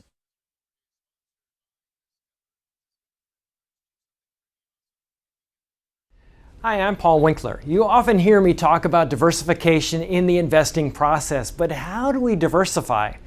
Well, we look for things that move in dissimilar fashion historically. Some of those market areas might be really small companies or really large companies, or very growth-oriented companies or value-oriented companies. One of the things that we find is that when we diversify between these various segments, we can reduce the volatility of the portfolio because they don't move in tandem with each other historically. Now we can do that in U.S. markets, we can do that in international markets, and in emerging markets. And when we can dampen that volatility, we can help get ourselves a little bit of a better outcome as far as knowing what we might likely have in the future, or how we can take income from our investment portfolio. Now, we also want to add fixed income or bonds to the mix as well. Now, if we know that we need to do this, what's the best way to do it? Well, one of the things that we often teach is this concept of market efficiency. This won the Nobel Prize in economics as well. And it's the idea that if I'm investing in, let's say, small value stocks, if we look at professional managers and their ability to say, hey, should I have this stock or that one, and picking companies or areas of the market, we find that they typically get lower returns than the market does on its own. They just add expense and they can add a lot of volatility. One of the things we want to avoid is anything that can hurt your returns and increase your risk in the investing process. To learn more about our approach to investing and financial planning, go to paulwinkler.com and set up a free 15-minute phone call or call 615-851-1950.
Super Talk 99.7 WTN. Hey, it's Chris Hand.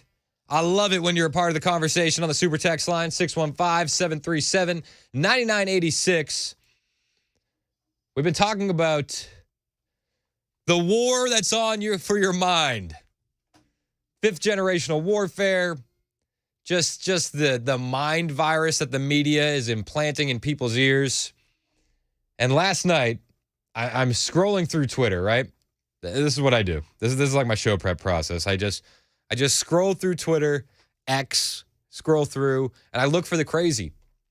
So I'm scrolling through. I keep my autoplay setting on. I got my volume on. I'm scrolling through, and I hear this.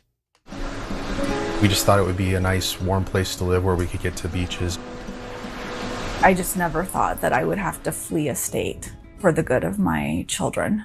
So, okay, I heard that, and I was like, what is going on? And then I immediately saw the CNN logo, and I thought, oh, no. Oh, no. Instantly, I knew, here comes the BS. And even though, like, everything in me said, Chris, look away, don't engage. Like, every fiber of my being is like, don't engage. Look away, just keep moving.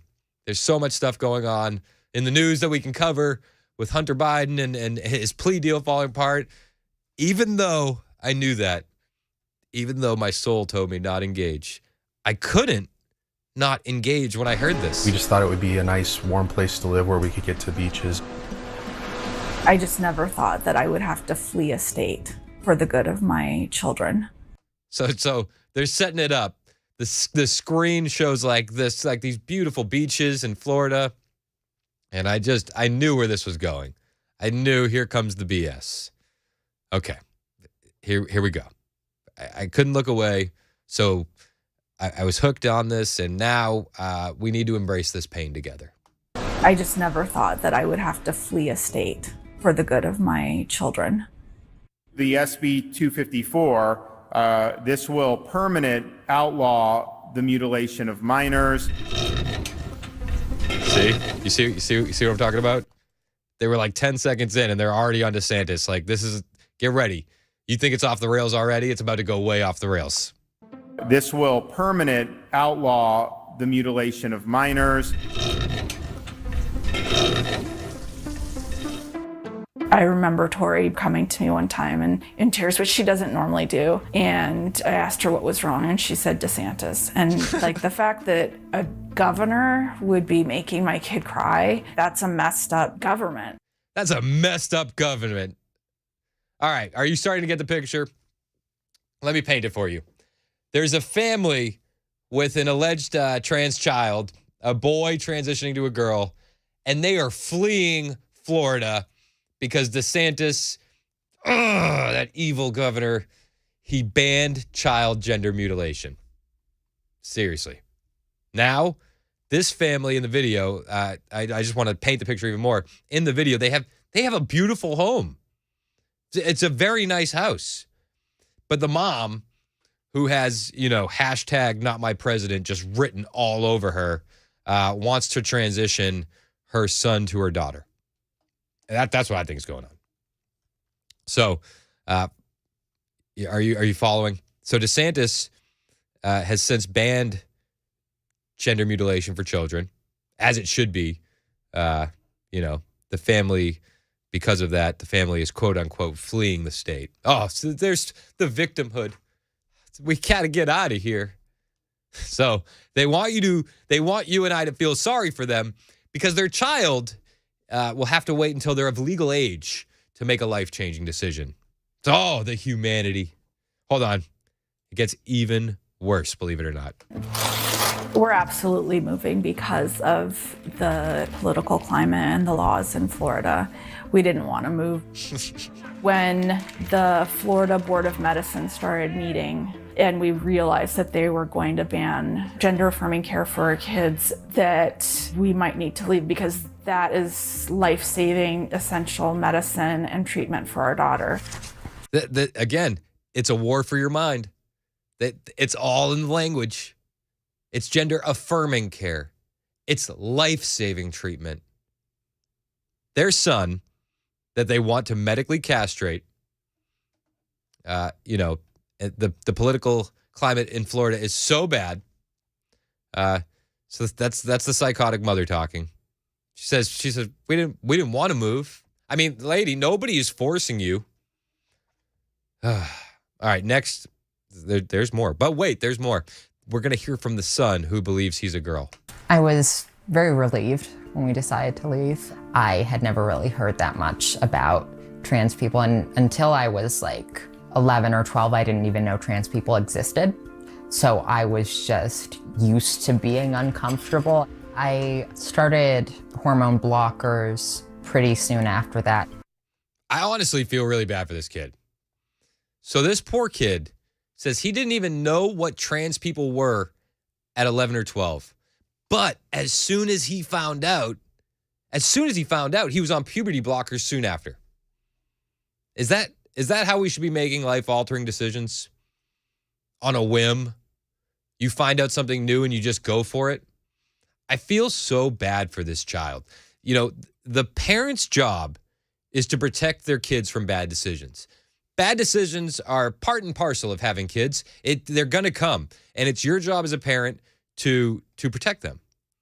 And the poor kid says that before he found out about trans people, he felt off.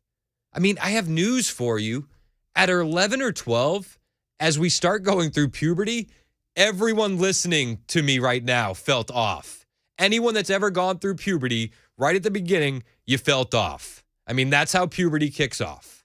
We fill up a cup of awkward, and that's the process. But what isn't said, and I can only assume by the absolute virtue signaling mother in the beginning, is that this mom introduced and encouraged it. Because soon after finding out about trans people, this boy is put on puberty blockers. And soon after that is crying about DeSantis. If you have a kid, trans or not, that's 11 or 12, and they're crying over politicians for any reason, just any reason. If your kid is 11 or 12 and is crying over politicians, you're missing the mark as a parent. Full stop. And where's the father in all of this? Yeah, I mean, there was times before she started getting hormones and stuff that she was suicidal. But after she transitioned, she was much more outgoing, much more like comfortable with herself. Okay, careful. So listen, if your child is suicidal, please get him or her help. Don't ignore it. But I have a hard time believing that hormones are the answer. Maybe evaluate the other influences in the child's life first. I'd start by getting them off the big tech pacifiers, removing the iPhones, removing the iPads, getting TikTok out of there, removing the algorithms from their diet, and then find a trusted therapist or psychologist to help. Perhaps introduce them to Jesus or a higher power and make sure that they have purpose. But it didn't seem like that happened at all. It seems like they introduced this boy to trans people, and soon thereafter, in his own words, he was on puberty blockers. That's a crime. That should be a crime. That's child abuse. I'm absolutely. It hurts my soul that kid's going through that, and that's the solution his parents proposed for him. But now we're going to hear from a nonprofit leader for trans kids in Florida who also makes an appearance in this clip. We are seeing many families that are leaving. I really think if you were to ask a member of a trans family, they would tell you they go to bed at night dreaming of how to get out of the state. Oh. My hope for the McKee family is they are able to find a community that embraces them. So you're dreaming of how to get out of Florida every night.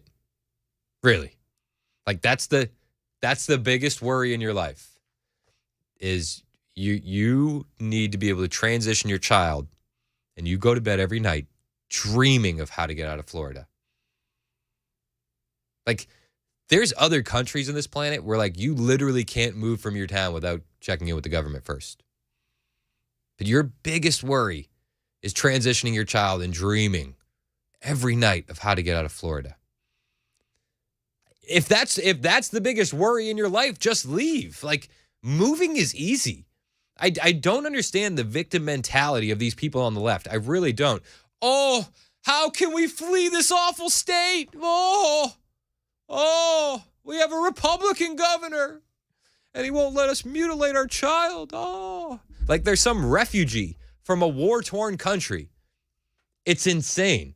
The victimhood mentality. And again, CNN puts this out because they want to control the narrative. They want to plant these seeds in your mind that Florida is evil. The verbiage is important. It's gender-affirming care. Like, they won't tell you what goes into gender-affirming care. They'll never give you the dirty details on these surgeries or how when these kids are put on puberty blockers, the complications that come with that, or how you're effectively castrating them and making it so that way they'll never be able to have kids again. They don't fill you in on that. They just say you're evil if you don't accept it. Absolutely insane. Absolutely insane. We're lucky that we're able to get out. We're able to afford to leave. A lot of people can't, or it's going to be very difficult. I feel really bad for the people that have to stay here. It's been difficult to access my hormones. I'm not honestly sure how I would continue to access care. Even if I wasn't trans, I wouldn't be comfortable here. It's just not a safe environment for queer people in general. It doesn't seem like a safe environment for that child. And I hope that they find the help that they need for the mom and for the kid. It appears that it's a very unhealthy environment that they're raising those children in. My dream is that they wake up and it's not safe for queer people? What? Listen, I don't wish violence on anyone. I think the overwhelming amount of Americans, left and right, don't wish violence on anyone. But the victim mentality of I don't feel safe here, like, it's crazy. So I don't think you should transition kids, personally. I don't think you should. I think that it should be a crime. I believe, personally, that God made two genders. And you know what? If you're transitioning your kids, do you know what I'm going to do? I just probably not going to speak to you. Like, I'm just going to ignore you and move on and not waste much of my energy on you. Because I'm sure we won't have much in common. But this poor kid is walking around thinking what? Like, that what? They're going to be assaulted by a mob? But when does that happen? Show me the news story. And I can only imagine that it's the mother implanting these ideas in the child's head. Clown world. Victimhood is the worst mental illness gripping this country. Full stop. Full stop. I do fear for my daughter's safety. And just the fact that somebody might want to hurt her just for her being her, for her existence, is scary. I worry about her every time she goes out. It's called Munchausen syndrome by proxy. It's a mental illness in which a caregiver makes up or causes an illness or an injury in another person, usually their child, to get attention. The caregiver may do this by falsifying medical records, giving the person unnecessary medications or treatments, or even harming them physically. Munchausen syndrome by proxy is a serious form of child abuse, and it can have devastating consequences for the victim. Children who are victims of Munchausen syndrome by proxy may experience unnecessary pain and suffering, and they may even die. I'm looking forward to just being in a place where I don't feel under attack, where I don't feel oppressed. It's just so sad that our country and our society are in this place of denigrating people like that and making them feel like they have no place. It's just hard to start over all over again. So sad, so inspiring, so brave, says the NPC. This is what I'm talking about with fifth generational warfare. This is what they're using to pump into the algorithms when your kids are on social media. This is what they're going to show them. Stories like this from CNN. This is going to be a suggested post on TikTok. Get your kids off social media. If they're not on it, don't ever let them on. Take away the iPhones, take away the iPads. Just don't do it. Because the mental virus, the fifth generational warfare, the implanting of ideas that are so wrong, it's happening every day. So I leave you with that. Sorry about the bad news. Sorry that we had to suffer through that together, but I think it's something that you should know. CNN. Oh, so brave. They're so brave and so inspiring, leaving the state of Florida, fleeing, if you will. If I was living in Florida, I would just wave goodbye. It's Super Talk 99.7 WTN. My name is Chris Hand. Find me on Twitter and Instagram at Chris Hand on Air. The time is 10:51. The station, WTN.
Trump indictment? Is it imminent? Pink slips going out at Bud Light. Stocks are up after the latest GDP report.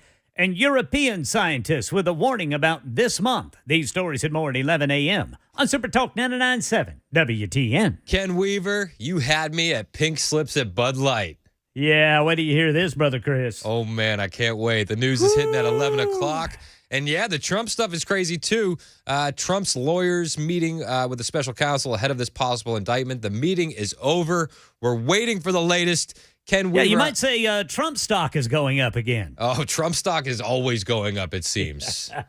Hop on the train. This will be, so if this happens, this is the third indictment, and it'll probably be the third spike in his campaign donation. Dude, I mean, why do they keep doing this to themselves? It's the craziest thing. Like, they keep shooting themselves in the foot. It'll be something to watch. Hey, we will be watching. Ken Weaver on the way with the news. Also on the way after 11 o'clock, I'll have the latest on Hunter Biden, plus, the latest on his plea deal, all that fun stuff. This is Super Talk 99.7 WTN. My name is Chris Hand. Don't forget, J Street Korean Bar and Grill, August 15th, Super Talk Live. We're going to talk about all these issues in person. It's going to be awesome. And I want you to grab tickets right now. Hop on the website, 997WTN.com. I'll be there. Dan Mandis will be there. Matt Murphy, Brian Wilson, Pamela Furr, Johnny B, the whole crew. Mac still hasn't RSVP'd. We'll see. I'm waiting. Get your tickets, and then you'll see if I'm there. 997WTN.com. Another cliffhanger from Mac Maury. The news with Ken Weaver starts now on Super Talk.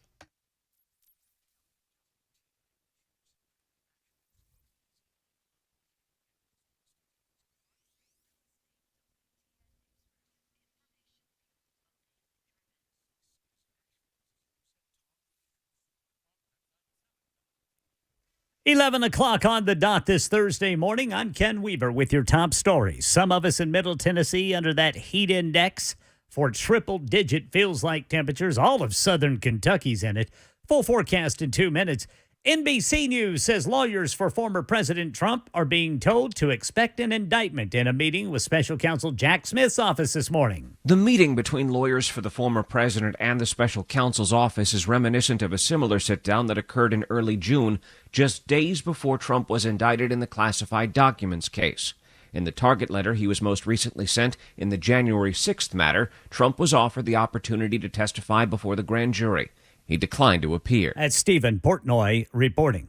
The maker of Bud Light preparing to lay off hundreds of corporate employees. The Daily Mail says Anheuser-Busch announced the decision to lay off 380 workers. That's about 2% of its 19,000-strong U.S. workforce, according to a statement released by CEO Brendan Whitworth on Wednesday. Now, there's no mention of the fallout from Bud Light's partnership with transgender influencer Dylan Mulvaney. But since then, reports say Anheuser-Busch has lost more than $27 billion in market value. Two of its top executives took a leave of absence. And in mid-June, Modelo took over Bud Light as the best-selling beer in the U.S. That's a position previously held by Bud Light for more than 2 decades. Stocks were up this morning on Wall Street on news the U.S. economy grew 2.4% in the second quarter, beating out expectations. Experts say the growth is driven in large part by consumer spending, despite the highest interest rates in more than 2 decades. Alexis Christoforous has more. It's going to be interesting to see if that consumer spending pace can continue. You know, that stash of cash so many people put aside during the pandemic because they weren't doing anything, that is now dwindling. And you also have those student loan repayments starting back up in October. So we'll have to see. But economists are now dialing back their expectations for a recession, and that's good news. Scientists in Europe warned that this month is virtually certain to be the world's hottest month on record, on track to be hottest ever recorded, possibly in 120,000 years. Of the 30 hottest days ever recorded, 21 of them have been during this month, according to these European scientists. Still too early, they say, to know how many people have died because of this extreme heat. That's the latest news. Weather is next. I'm Ken Weaver, WTN News.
Hey, it's Chris Hanford, Paul Winkler, Inc. Now, as a husband and a father to 4, as you can imagine, I have these nightmares recurring of paying for college and weddings. But luckily, I found a solution. So I've been a listener of Paul Winkler's radio show since I moved to Nashville. I got to meet him the other week. And after meeting with him and realizing he's the same guy that I heard on the air, smart, honest, and legit, I was all in and decided to become a client. Paul and his teams hold themselves to a higher level of fiduciary standard than is required. Because of that, the government regulators require that I tell you that I'm paid every time this commercial airs. But it was when I sat down with Paul, broke some bread, and had my financial questions answered that I decided to become a client. I've been impressed. Paul's a smart guy. He knows the financial world better than I do. Plus, with Paul and his team, nothing is done on commission. And they're big on education. And trust me, I need the education. They're backed. Their investment education is evidence-based and backed by Nobel Prize-winning research. You should check these guys out. Every office is run by a degreed planner with over 20 years of experience. You can just feel the difference between Paul's team and the rest. Experience equals confidence. So do what I did. Talk to Paul or one of his team members. You can set up a complimentary 15-minute phone call right now on his website, paulwinkler.com. That's paulwinkler.com, or kick it old school. Call him, 615-851-1950. It's Chris Hand for Paul Winkler, Inc.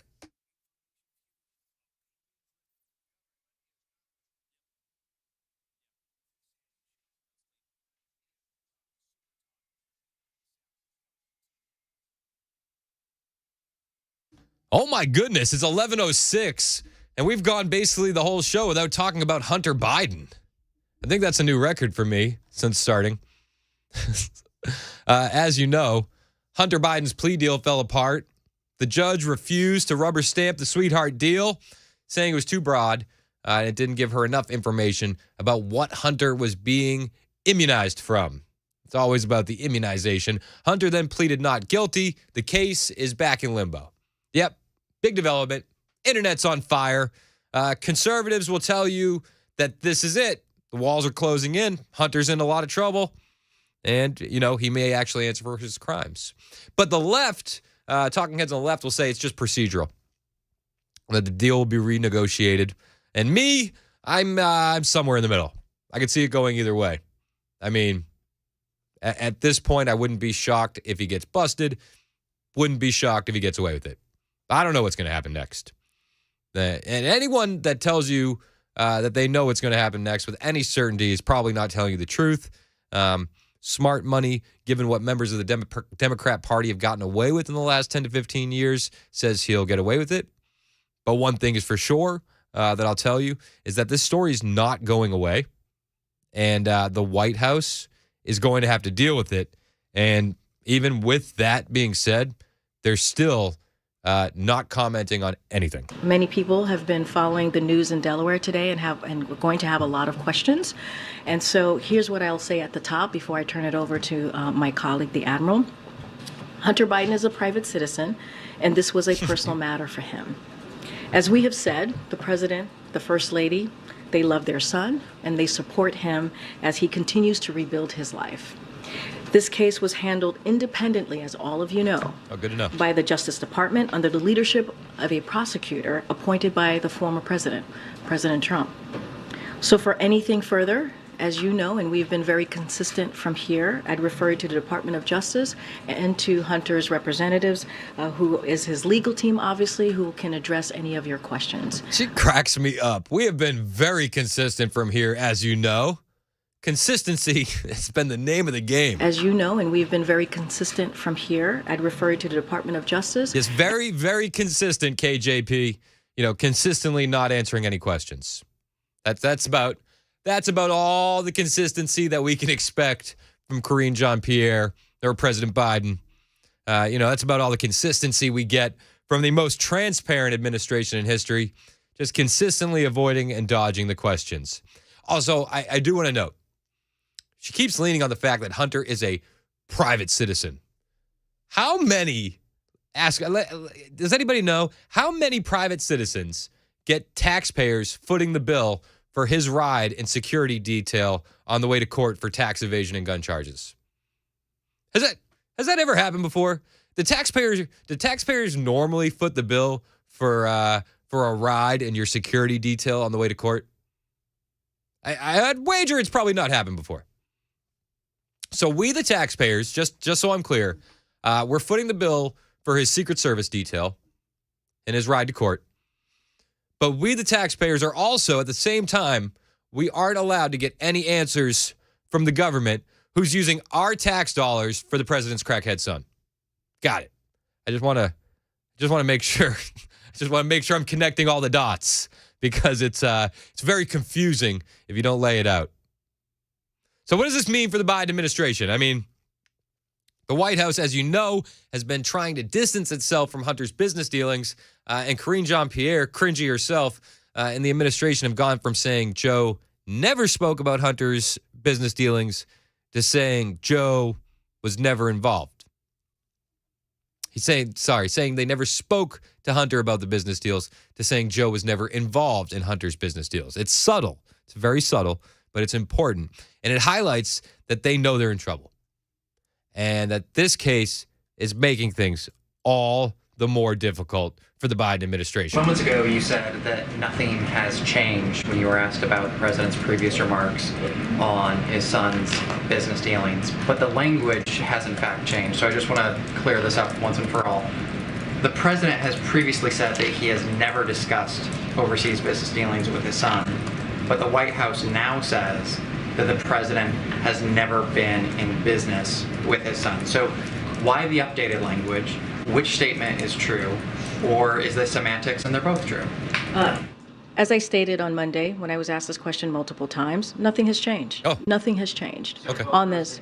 Nothing has changed Good enough. on this. And so you could ask me a million different ways on this question. Nothing has changed. Did you get that? Nothing has changed. Not one thing. On this question, nothing has changed. Nothing has changed. I mean, except the script. The script has been updated.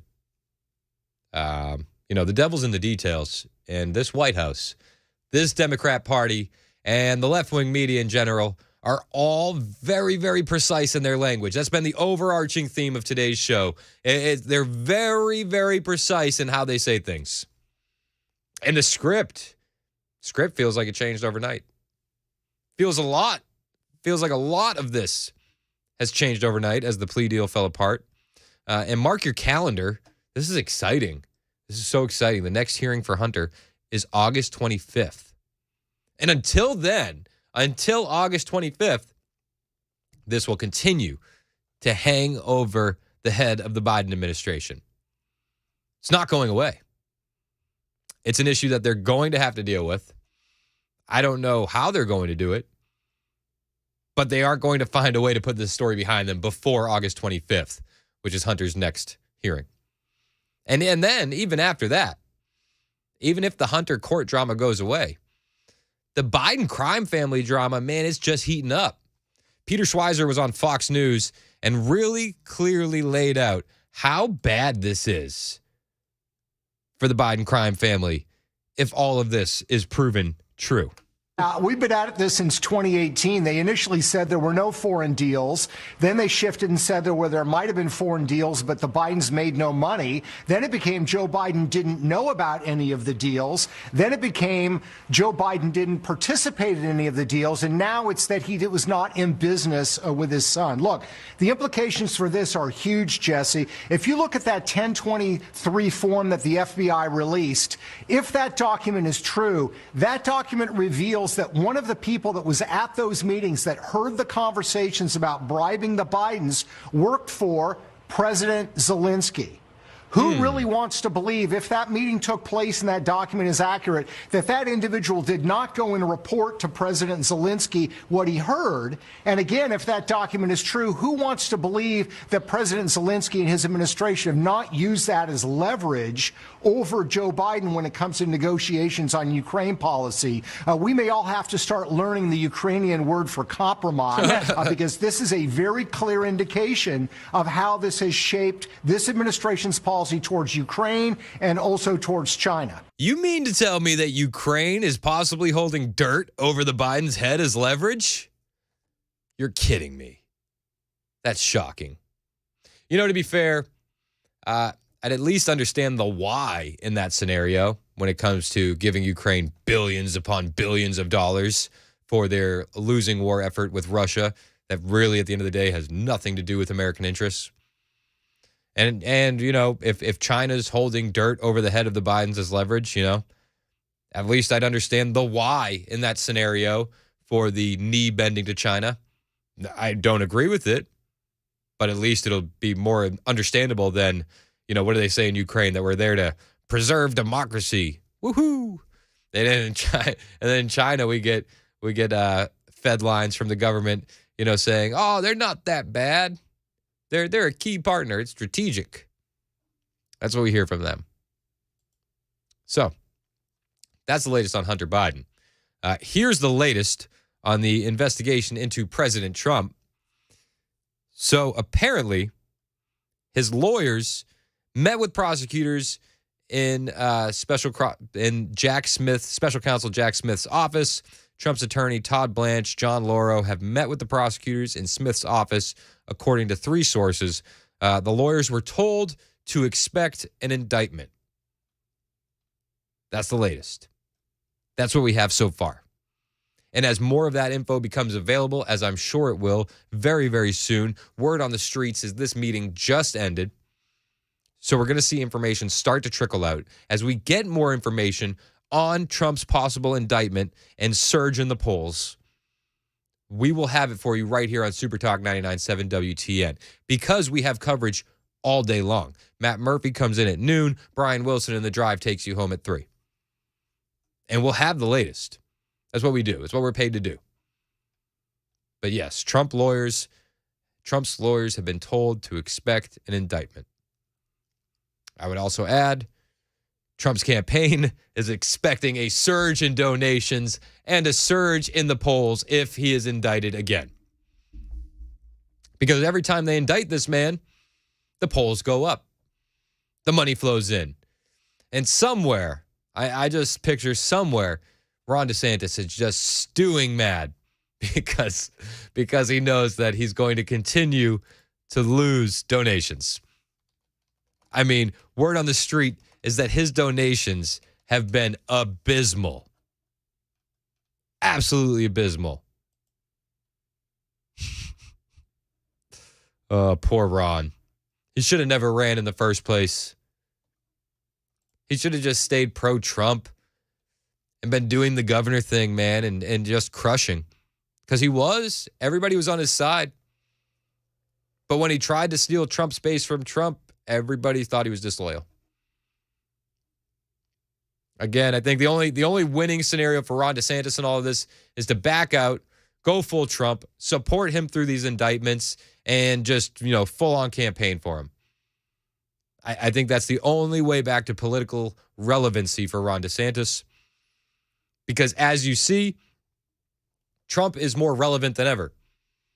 As the deep state, the media, the left keep attacking Trump, he keeps going up in the polls.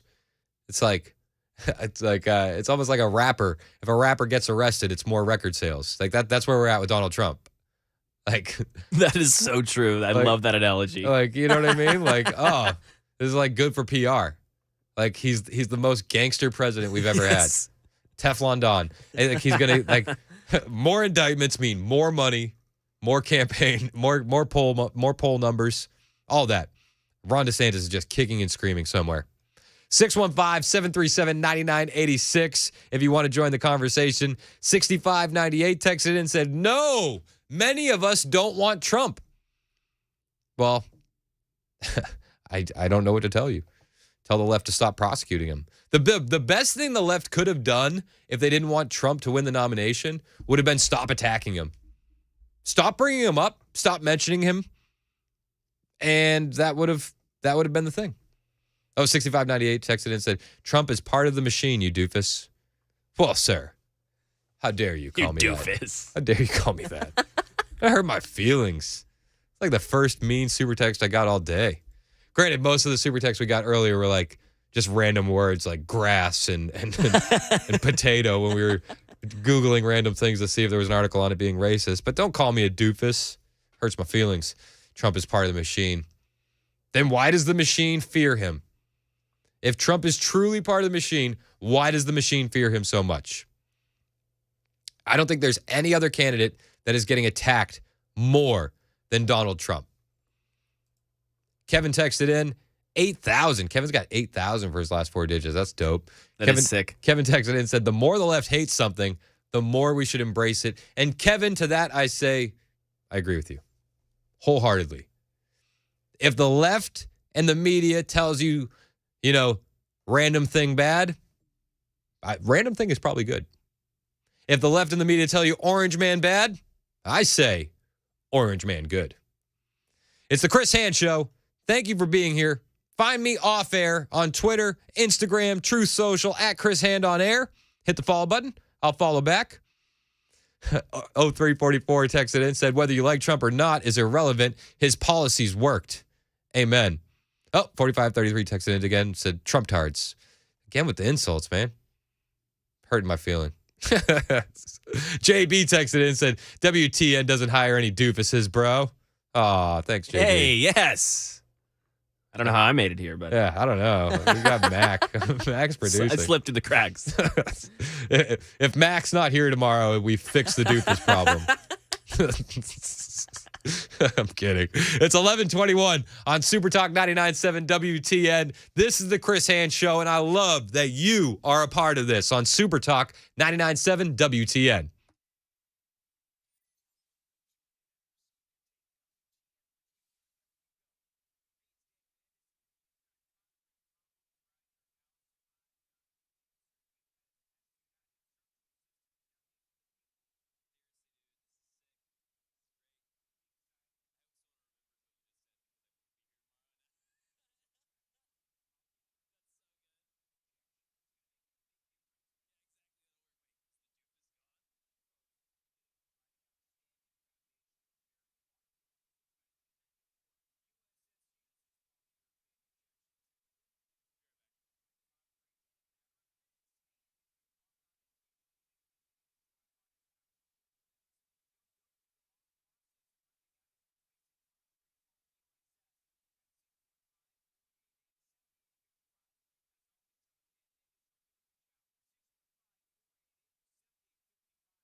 More fallout from the police officer-involved death of Tyree Nichols for the city of Memphis and the Memphis Police Department.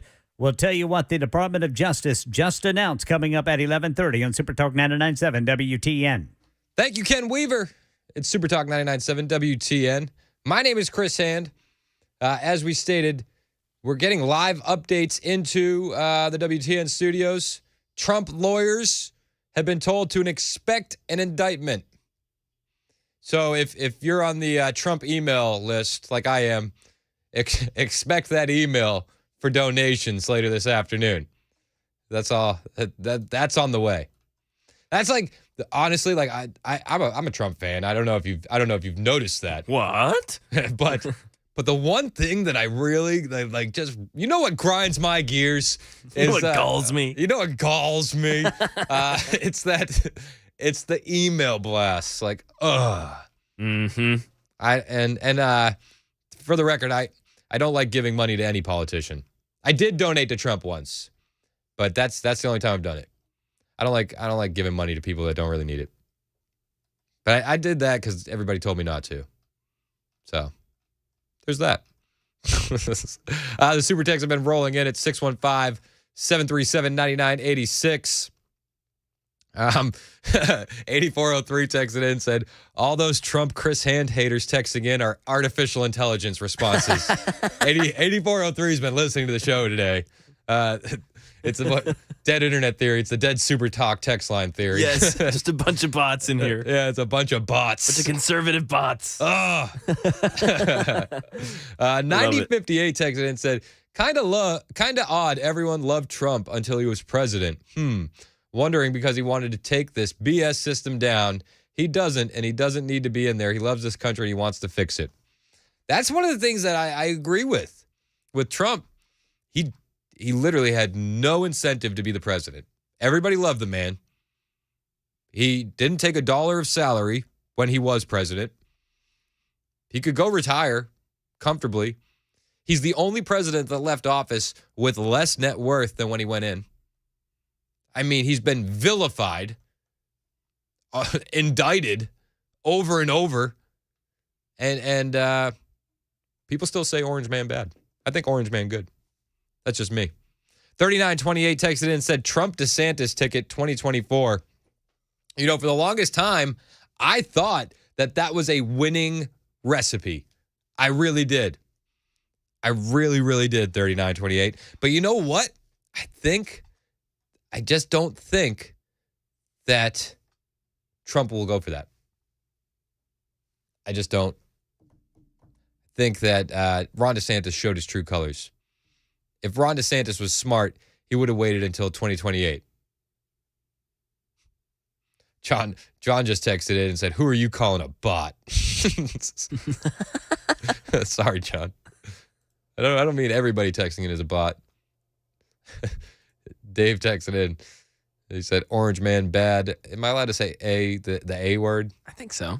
Orange Man badass. Yeah. I might get an email about that later from Dan. Or me now, yeah. Or me. 9966 said Trump and Tim Scott 2024. I like that. But 1385 gave me the best one. Trump, Carrie Lake. Trump, Carrie Lake would be just an awesome ticket. Carrie Lake, I think she's absolutely underrated. She's so smart, so sharp. She's a firecracker. She is. And you know what else? I work with Turning Point USA. I know Carrie Lake's daughter. And if you ever want to know like the true value of somebody, like what kind of person they are, like to know their kids tells you a lot about them because you know the type of person that they raise. And her daughter is so sweet and so nice, smart, kind, just like an overall great person. So that tells me like so much about Carrie Lake.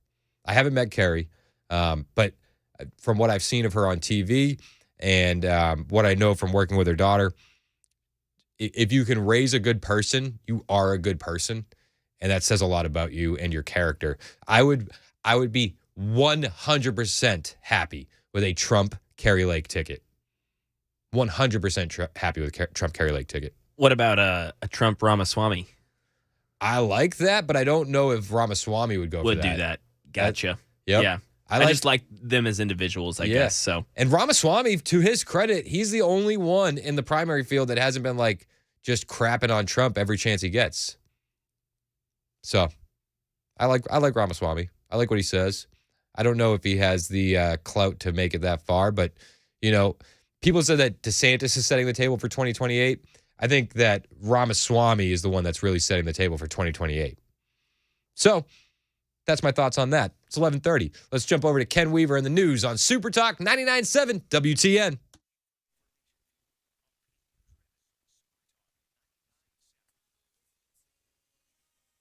$11:30 on the dot this Thursday morning. I'm Ken Weaver with your top stories. And that heat advisory set to go into effect at 1 o'clock today for parts of Middle Tennessee, all of southern Kentucky. Full forecast in 2 minutes. U.S. Department of Justice is opening a civil rights investigation into the city of Memphis and the Memphis Police Department to determine whether there is a pattern or practice of conduct that violates the Constitution or federal civil rights law. The Tennessean says the U.S. Justice Department announced it this morning as part of the ongoing investigation into the police officer-involved death of Tyree Nichols. Former President Trump's lawyers being told to prepare for indictment after a meeting with special counsel Jack Smith's office this morning. This according to NBC News. It comes as the grand jury meets today in the January 6th Capitol riot investigation. And the maker of Bud Light going to lay off 380 corporate workers, about 2% of its 19,000 U.S. workers. This according to an announcement from Anheuser-Busch CEO Brendan Whitworth. There's no mention of the fallout from the partnership with transgender influencer Dylan Mulvaney. In June, Bud Light's 2-decade run as the nation's best-selling beer ended when Modelo overtook it. That's the latest news. Weather is next. I'm Ken Weaver, WTN News.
Super Talk 99.7 WTN. It's 11:35.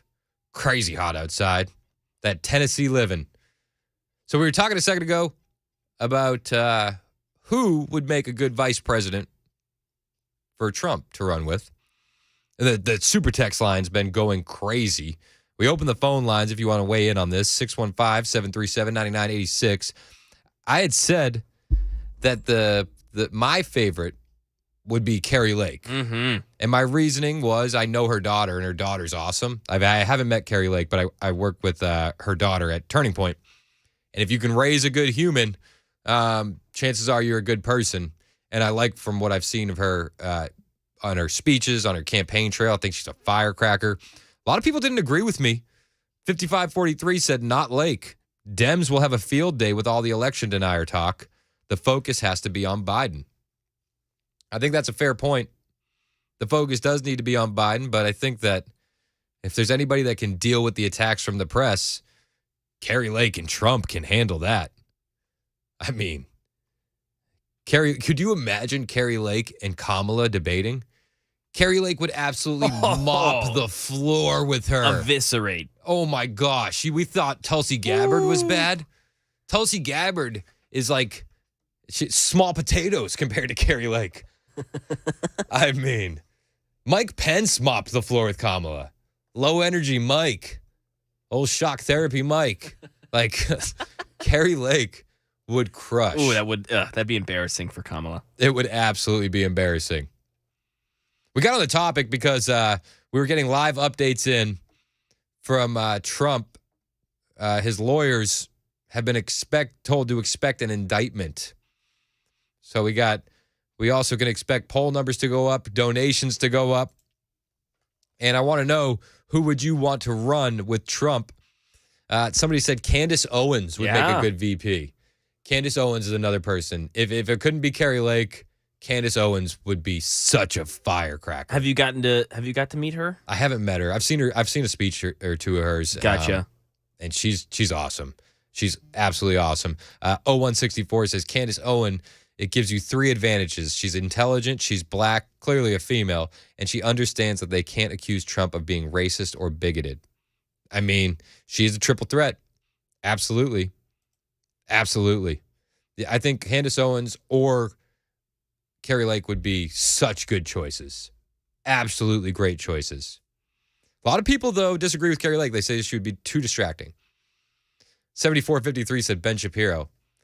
I don't really agree with that. And here's why I don't agree with that. Because, sorry, that's about as much I can do of a Ben Shapiro. I like Ben Shapiro, too. I'm just giving him grief. I think that he should stick to his show, though. I don't know if he would be a great VP nomination. Jay texted in and said, last I knew there was bad blood between Trump and Owens. I'm not aware of that. You know, there's bad blood between people in politics all the time. But people get over things. Who knows? Who knows? I have seen a lot of people saying Trump Tucker Carlson. And yeah, that would be great. But I don't think Tucker should be anybody's VP. I think Tucker is primed to be president one day. Like, he is so authentically himself. And to be fair, if Tucker entered the presidential race today on his own, saying he's running for president, he may be the only person that I would vote for over Trump. Would be Tucker Carlson. I don't know how people feel about that. Honestly, yeah, I would like to, if you'd vote for Tucker over Trump. I'm actually kind of curious about that. I think there'd be more people that would agree with you. I mean, honestly. He's young. Yep. He has a lot of the same positions. He's super smart. I would vote for Tucker over Trump. Another guy who would kill it on the debate stage. Oh my gosh. Could you Tucker versus Biden on the debate stage? That's not even fair. But him versus, if Gavin Newsom steps up. That wouldn't be fair either. He would crush take him Gavin down. Newsom. Kimberly is on the phone, and she wants to talk about running mates. Who would you think would be a good running mate for Trump, Kimberly? Hey, Chris. Nice to meet you. Nice to meet you as I'm so well. excited about you being there. Heard a lot about you. Okay, so Vivek Ramaswamy. I've been watching him for years on Fox News. The guy is an absolute genius. His IQ, I would guess about 180, but he loves Trump's he loves everything about Trump, but he wanted to do things in a different way. But he would be a perfect running mate. And Trump did make a comment about a place for him in his cabinet, not that long ago. But I think I would put money on it that he will pick Vivek Ramaswamy. Really? That's where you're putting your money? Yep, absolutely, 100%. If they take Trump out of the race, I love Ron DeSantis. He's not ready yet. He needs to keep his business in Florida, continue the work that he's doing there. He's doing a disservice to Florida by leaving there. Amen. I think he needs to focus on all the woke stuff going on in Florida and stay there. Thank you for the call, Kimberly. I really appreciate you. Yeah, thanks. Bye-bye. Appreciate it. 6964 texted in and said Trump and Sean Hannity. Ugh. That would be the biggest wet blanket in the history of wet blankets, 6964. I'm sorry if you like Sean Hannity. No. I hard pass. Hard pass for me. Some people might like it. Everybody's entitled to their own opinion. 7381 said Kristi Noem. I think Kristi Noem would be great. And a lot of people are saying that they would actually go with Tucker over Trump. It's crazy. 0651 coming in with a hard one. Byron Donalds for Trump's VP. I would take Byron Donalds for VP. Absolutely. So we're sitting here. We're waiting for updates from Trump's lawyers. They've met with special counsel Jack Smith, and we're told that indictment is coming. That's what we're hearing. Sources are saying that Trump's lawyers are prepared to discuss indictment logistics. We're waiting to see what happens. As we get the breaking news here on Super Talk 99.7 WTN, we will have it for you first. We are live all day. Matt Murphy's on at noon. Brian Wilson with the drive at 3 o'clock. And as updates come in about the impending indictment of Donald Trump, we'll have it for you. It's interesting that they waited till today for the Trump indictment news, after the Hunter Biden plea deal fell apart. It's rather convenient.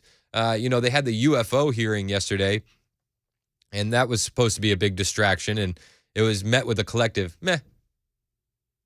Nobody cares. How crazy is it that, what was revealed yesterday, it wasn't really anything, right? The guy at the UFO hearing said that they recovered an off-Earth craft, with non-human biologics. Really doesn't mean anything. But think about what that news would have been in 2002 if that had came out. It would have been earth-shattering if that news came out 20 years ago. Absolutely earth-shattering. It just shows the current state of the media, the current state of politics, where news that we could have alien life, a whistleblower saying that America could have an alien in its possession, an off-Earth aircraft in their possession, and everybody goes, meh. Yeah, we haven't. It's not even the top story. It's crazy. Meh. Dude, if this happened in 2003, it's all anybody would have been able to talk about. It's like the weirdest thing. We have really descended into clown world with the media and politics in general. 0473 said, wake up. There are no off-Earth aliens. It's all just a distraction. Get with it. Well, I'll tell you this, 0473. I've read up on Project Bluebeam. I'm hip to the game, my friend. 6929 says, we already know they just lie and we know it. It's so true. It's so true. 0110 said Trump and Elon would be a good running ticket. I don't think Elon is politic material. I like him. Pretty weird. Yeah, I like him, but I couldn't imagine Elon in a debate. I just couldn't. I think he'd get upset if someone cut him off. Yeah. Time's up. He's like, what? Yeah, John texted and said Trump and Manchin would be a good ticket. I don't think Manchin is the fighter that we need next to Trump, because if we know anything about the 2024 presidential season that we're getting into, it's going to be an absolute battle. And I don't think that Manchin can throw a jab, let alone a haymaker. And we're going to need somebody that can get in there and throw the punches. Kerry Lake, Candace Owens, those are firecrackers. 0272 said Trump and Lil Wayne. Trump and Lil Wayne. Lil Wayne. Trump may be like, hey, dude, you owe me a favor. I pardoned you on the way out last time. Remember that, bro? You owe me, bro. And also, I'll say, he's probably a better choice than a guy like Mike Pence, the old shock therapy Mike Pence, Probably a far better choice. Help with the black vote. Trump and MTG says 76-79. I don't think that MTG is the choice at all. I think she's great right where she is. That's just me. Great congressperson. She says some crazy things. I don't know if we want her on the campaign trail. 4797, Trump and RFK Jr. I like RFK Jr. I really do. When we were at ActCon a couple weeks ago with Turning Point Action and Turning Point USA, they said the crowd booed. This is a huge crowd. There's like 7,000 people. They booed Ron DeSantis. When RFK came up, the crowd, they just cheered like crazy. And I don't know if it's because of RFK's policies, but I think it's because everybody thinks that RFK is authentically himself. Like, he might have some crazy ideas, but I believe that those are his ideas. Those are his, yeah. Yeah, that's huge. It's so rare. That's one of the reasons why Trump is so effective. Because there's no guessing with Trump that he doesn't mean what he says. Sorry, I got a little distracted. President Biden is on TV right now announcing new action to address the extreme heat. What? Such a weird chyron to have. President Biden announces new action to address extreme heat. They're probably going to take away something. It's like, we're getting rid of gas stoves quicker. Just him whispering to us about cool towels and shade. I'm the guy that fixed the weather. 615-737-9986 if you want to be a part of the conversation. We will have more updates from Trump's lawyers meeting with special prosecutor, Jack Smith. The lawyers have been meeting with him. Indictment is on the way. We will have updates for you all day as they come in here to the Super Talk studios. And this is a big story. This is a big story. We're all going to get an email later tonight saying, my campaign is under attack. Donate now. Get ready. You even did the hands. I did the hands. You even did the hands. It's unprecedented if you're watching on Super Talk TV. I just did it. If you're listening on the radio, you don't hear me moving my hands. But I love it. I did it. I did it pretty good. The hands were much better than the voice impersonation. But yes, biggest attack. Trump's lawyers told to expect an indictment of the former president as the grand jury meets in D.C. Crazy. So, we'll have more information on that on all day here on Super Talk 99.7 WTN. We'll have the latest on Hunter Biden. You can't rule out another leak, another drip of information from the Biden crime family. So many things. So many things happening. So many things happening in the world that when they revealed that they have aliens, whistleblower said they have aliens yesterday, it was, all right, cool. That's so weird. My name is Chris Hand. J Street Korean Bar and Grill, August 15th, Super Talk Live event. We want you to be there. We want to talk about this stuff with you in person. Break bread. That's how relationships are formed. They're formed around the dinner table. As President Biden would say, we got 100 empty chairs and we want you to sit in one of them. So come join us at J Street Korean Bar and Grill, August 15th, 997WTN.com for tickets. It is 11:50 on Super Talk 99.7 WTN. My name is Chris Hand. Thank you for being here.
Super Talk 99.7 WTN 11:56.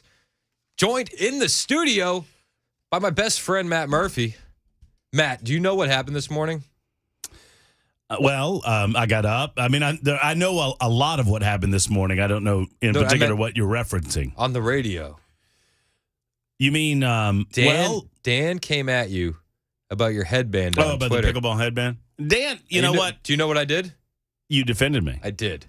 That's what best friends. I think I heard that. That's what best friends do. I think I heard that. In the face of your boss essentially twisting your arm behind your back and saying, you better agree with me here, Hand. You're the new guy. I can come after you. I can ruin your life. You said, no, I'm not going to do that. And this is what I want to make sure the audience knows. I will stand up. I will speak truth to power. Good for you. Good for you. It's a great That's headband. a pretty good headband, wasn't it? Yeah, it's solid. Oh, he has no idea what's coming for him. Uh-oh. During the actual match, which, believe it or not, there's some background that's moving and shaking regarding this match. Just to think, Charlie Daniels Park, Mount Juliet, Tennessee, benefiting the Charlie Daniels Journey Home Project, Mono a Nerdo, Murphy v. Dan Mandis. Huh? I botched the end of that, but you know what I'm saying? I like it. I'm in. 3 games, 2 men enter, 1 man leave. We need to get like one of those custom-made championship belts. Oh, yeah. For you guys to have it. That's good. I got my coach's shorts in today. Ooh. I have not seen them yet. I'm very excited about them. I'm these not the retro ones. These are the vintage 1978 bike coach's shorts with the Radical. 2 snaps. Ooh. Oh, yeah. We're They're gonna like Sansa far belt. Come on. Gonna be a lot of Murphy thigh floating Oh, around. my goodness gracious. I got the high socks going. Dude. I got the headband going. You got to get some Converse weapons on those feet. Yeah, I just need me a fly collar and a whistle. Oh, I'm excited. Take a lap, Mandis! I'll say. That's what I'll say. All right, well, what do you got on the It's show? hot outside. Have you noticed? No, I've been in here. The mainstream, icicles in here. Yes. Mainstream media's noticed that it's the hottest it's ever been. And you and I were just talking. This is not by happenstance that all these people are doing this. Project Veritas revealed this so long ago that after the COVID pandemic, they would pivot to climate change. Well, we're talking about that, and we're talking about age restrictions on political figures coming up. Stick around for the Matt Murphy Show. My name is Chris Hand. It's Super Talk 99.7 WTN.